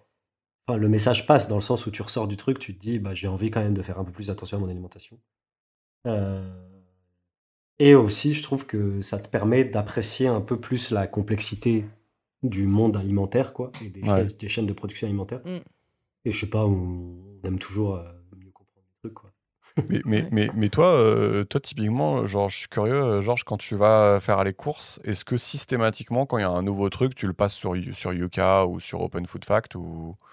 Non, mais pour le coup, moi, bon, après, c'est mon truc personnel, mais du coup, ma manière de mitiger le truc, donc, qui est que, voilà, je veux pas payer super cher et je veux pas consacrer non plus la masse de temps à la bouffe parce que, voilà, c'est pas ma passion et c'est conditionné autrement. Ouais. Mais je veux pas non plus bouffer des étrons de rats, tu vois. Ouais. Et du coup, ma manière de mitiger le truc, c'est que déjà, je fais mes courses sur Internet. Donc en fait, c'est beaucoup plus facile de comparer les produits parce que tu peux les voir côte à côte et tu vois les Nutri-Score, etc. Déjà, les prix et les scores, tu peux les voir côte à côte. Donc en fait, t'es pas obligé de te balader dans le rayon pour pouvoir voir, tu vois ce que je veux dire. Donc en gros, la comparaison, que ce soit du prix ou de la qualité nutritionnelle, est plus simple sur un écran, quoi. D'une part. D'autre part, j'achète beaucoup en fonction du Nutri-Score. Ah ouais, t'achètes en fonction du Nutri-Score, c'est marrant. Okay. Et tu regardes pas les additifs et les trucs comme ça Non, justement. Donc, du coup, ah ouais, d'accord. C'est ça qui m'intéressait. Non, mais ça, je trouve ça hyper intéressant. Okay, voilà, donc du coup, je fais pas la meilleure pratique qui est de dire, qui est vraiment de faire du Yuka partout. Mais donc, j'achète plutôt par rapport au Nutri-Score. Et tu vois, par exemple, quand j'ai un truc que j'aime bien qui est Nutri-Score pas ouf, là, pour le coup, je le scanne sur Yuka. Et Yuka, c'est assez bien fait parce qu'il te propose des alternatives. Ils te disent, ça c'est pas ouf, mais regardez les trucs meilleurs.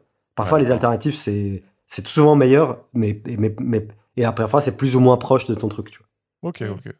Et c'est assez bien fait, tu vois. Mais tu vois, par exemple, pour les fromages, encore une fois, ça marche pas, parce que les fromages, c'est tous de la merde. Donc, tu mets Roquefort, ils vont te proposer fromage blanc, tu vois, nature. Où là, c'est pas 0 sur 100, c'est genre 60 sur 100 ou 70 sur 100. Donc, effectivement, c'est meilleur, mais bon, ça n'a rien à voir avec le Roquefort.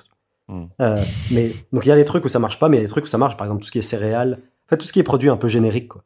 Tout ce qui est céréales, tout ce qui est boisson, tout ce qui est pain, tout ce qui est, en fait, ça peut marcher, quoi. Ça, ils te proposent vraiment des meilleures alternatives. Et du coup, bref, donc moi je regarde Nutri-Score et après j'ai fait une ou plusieurs fois, en fait, tu fais une grosse session Yuka où tu scannes un peu tous les aliments que tu consommes d'habitude. Ouais, c'est ça que j'allais te demander. Ça t'as déjà fait. Ça, j'ai déjà fait. Pour voir s'il n'y avait pas des trucs un peu alerte rouge. C'est ça, j'ai fait en 2-3 fois une grosse session de tout ce que je bouffe. Et après, les trucs nuls, j'essayais de les remplacer par... C'est pas mal, quoi. Ok. Bah, vas-y, on s'arrête là. Merci. Ouais,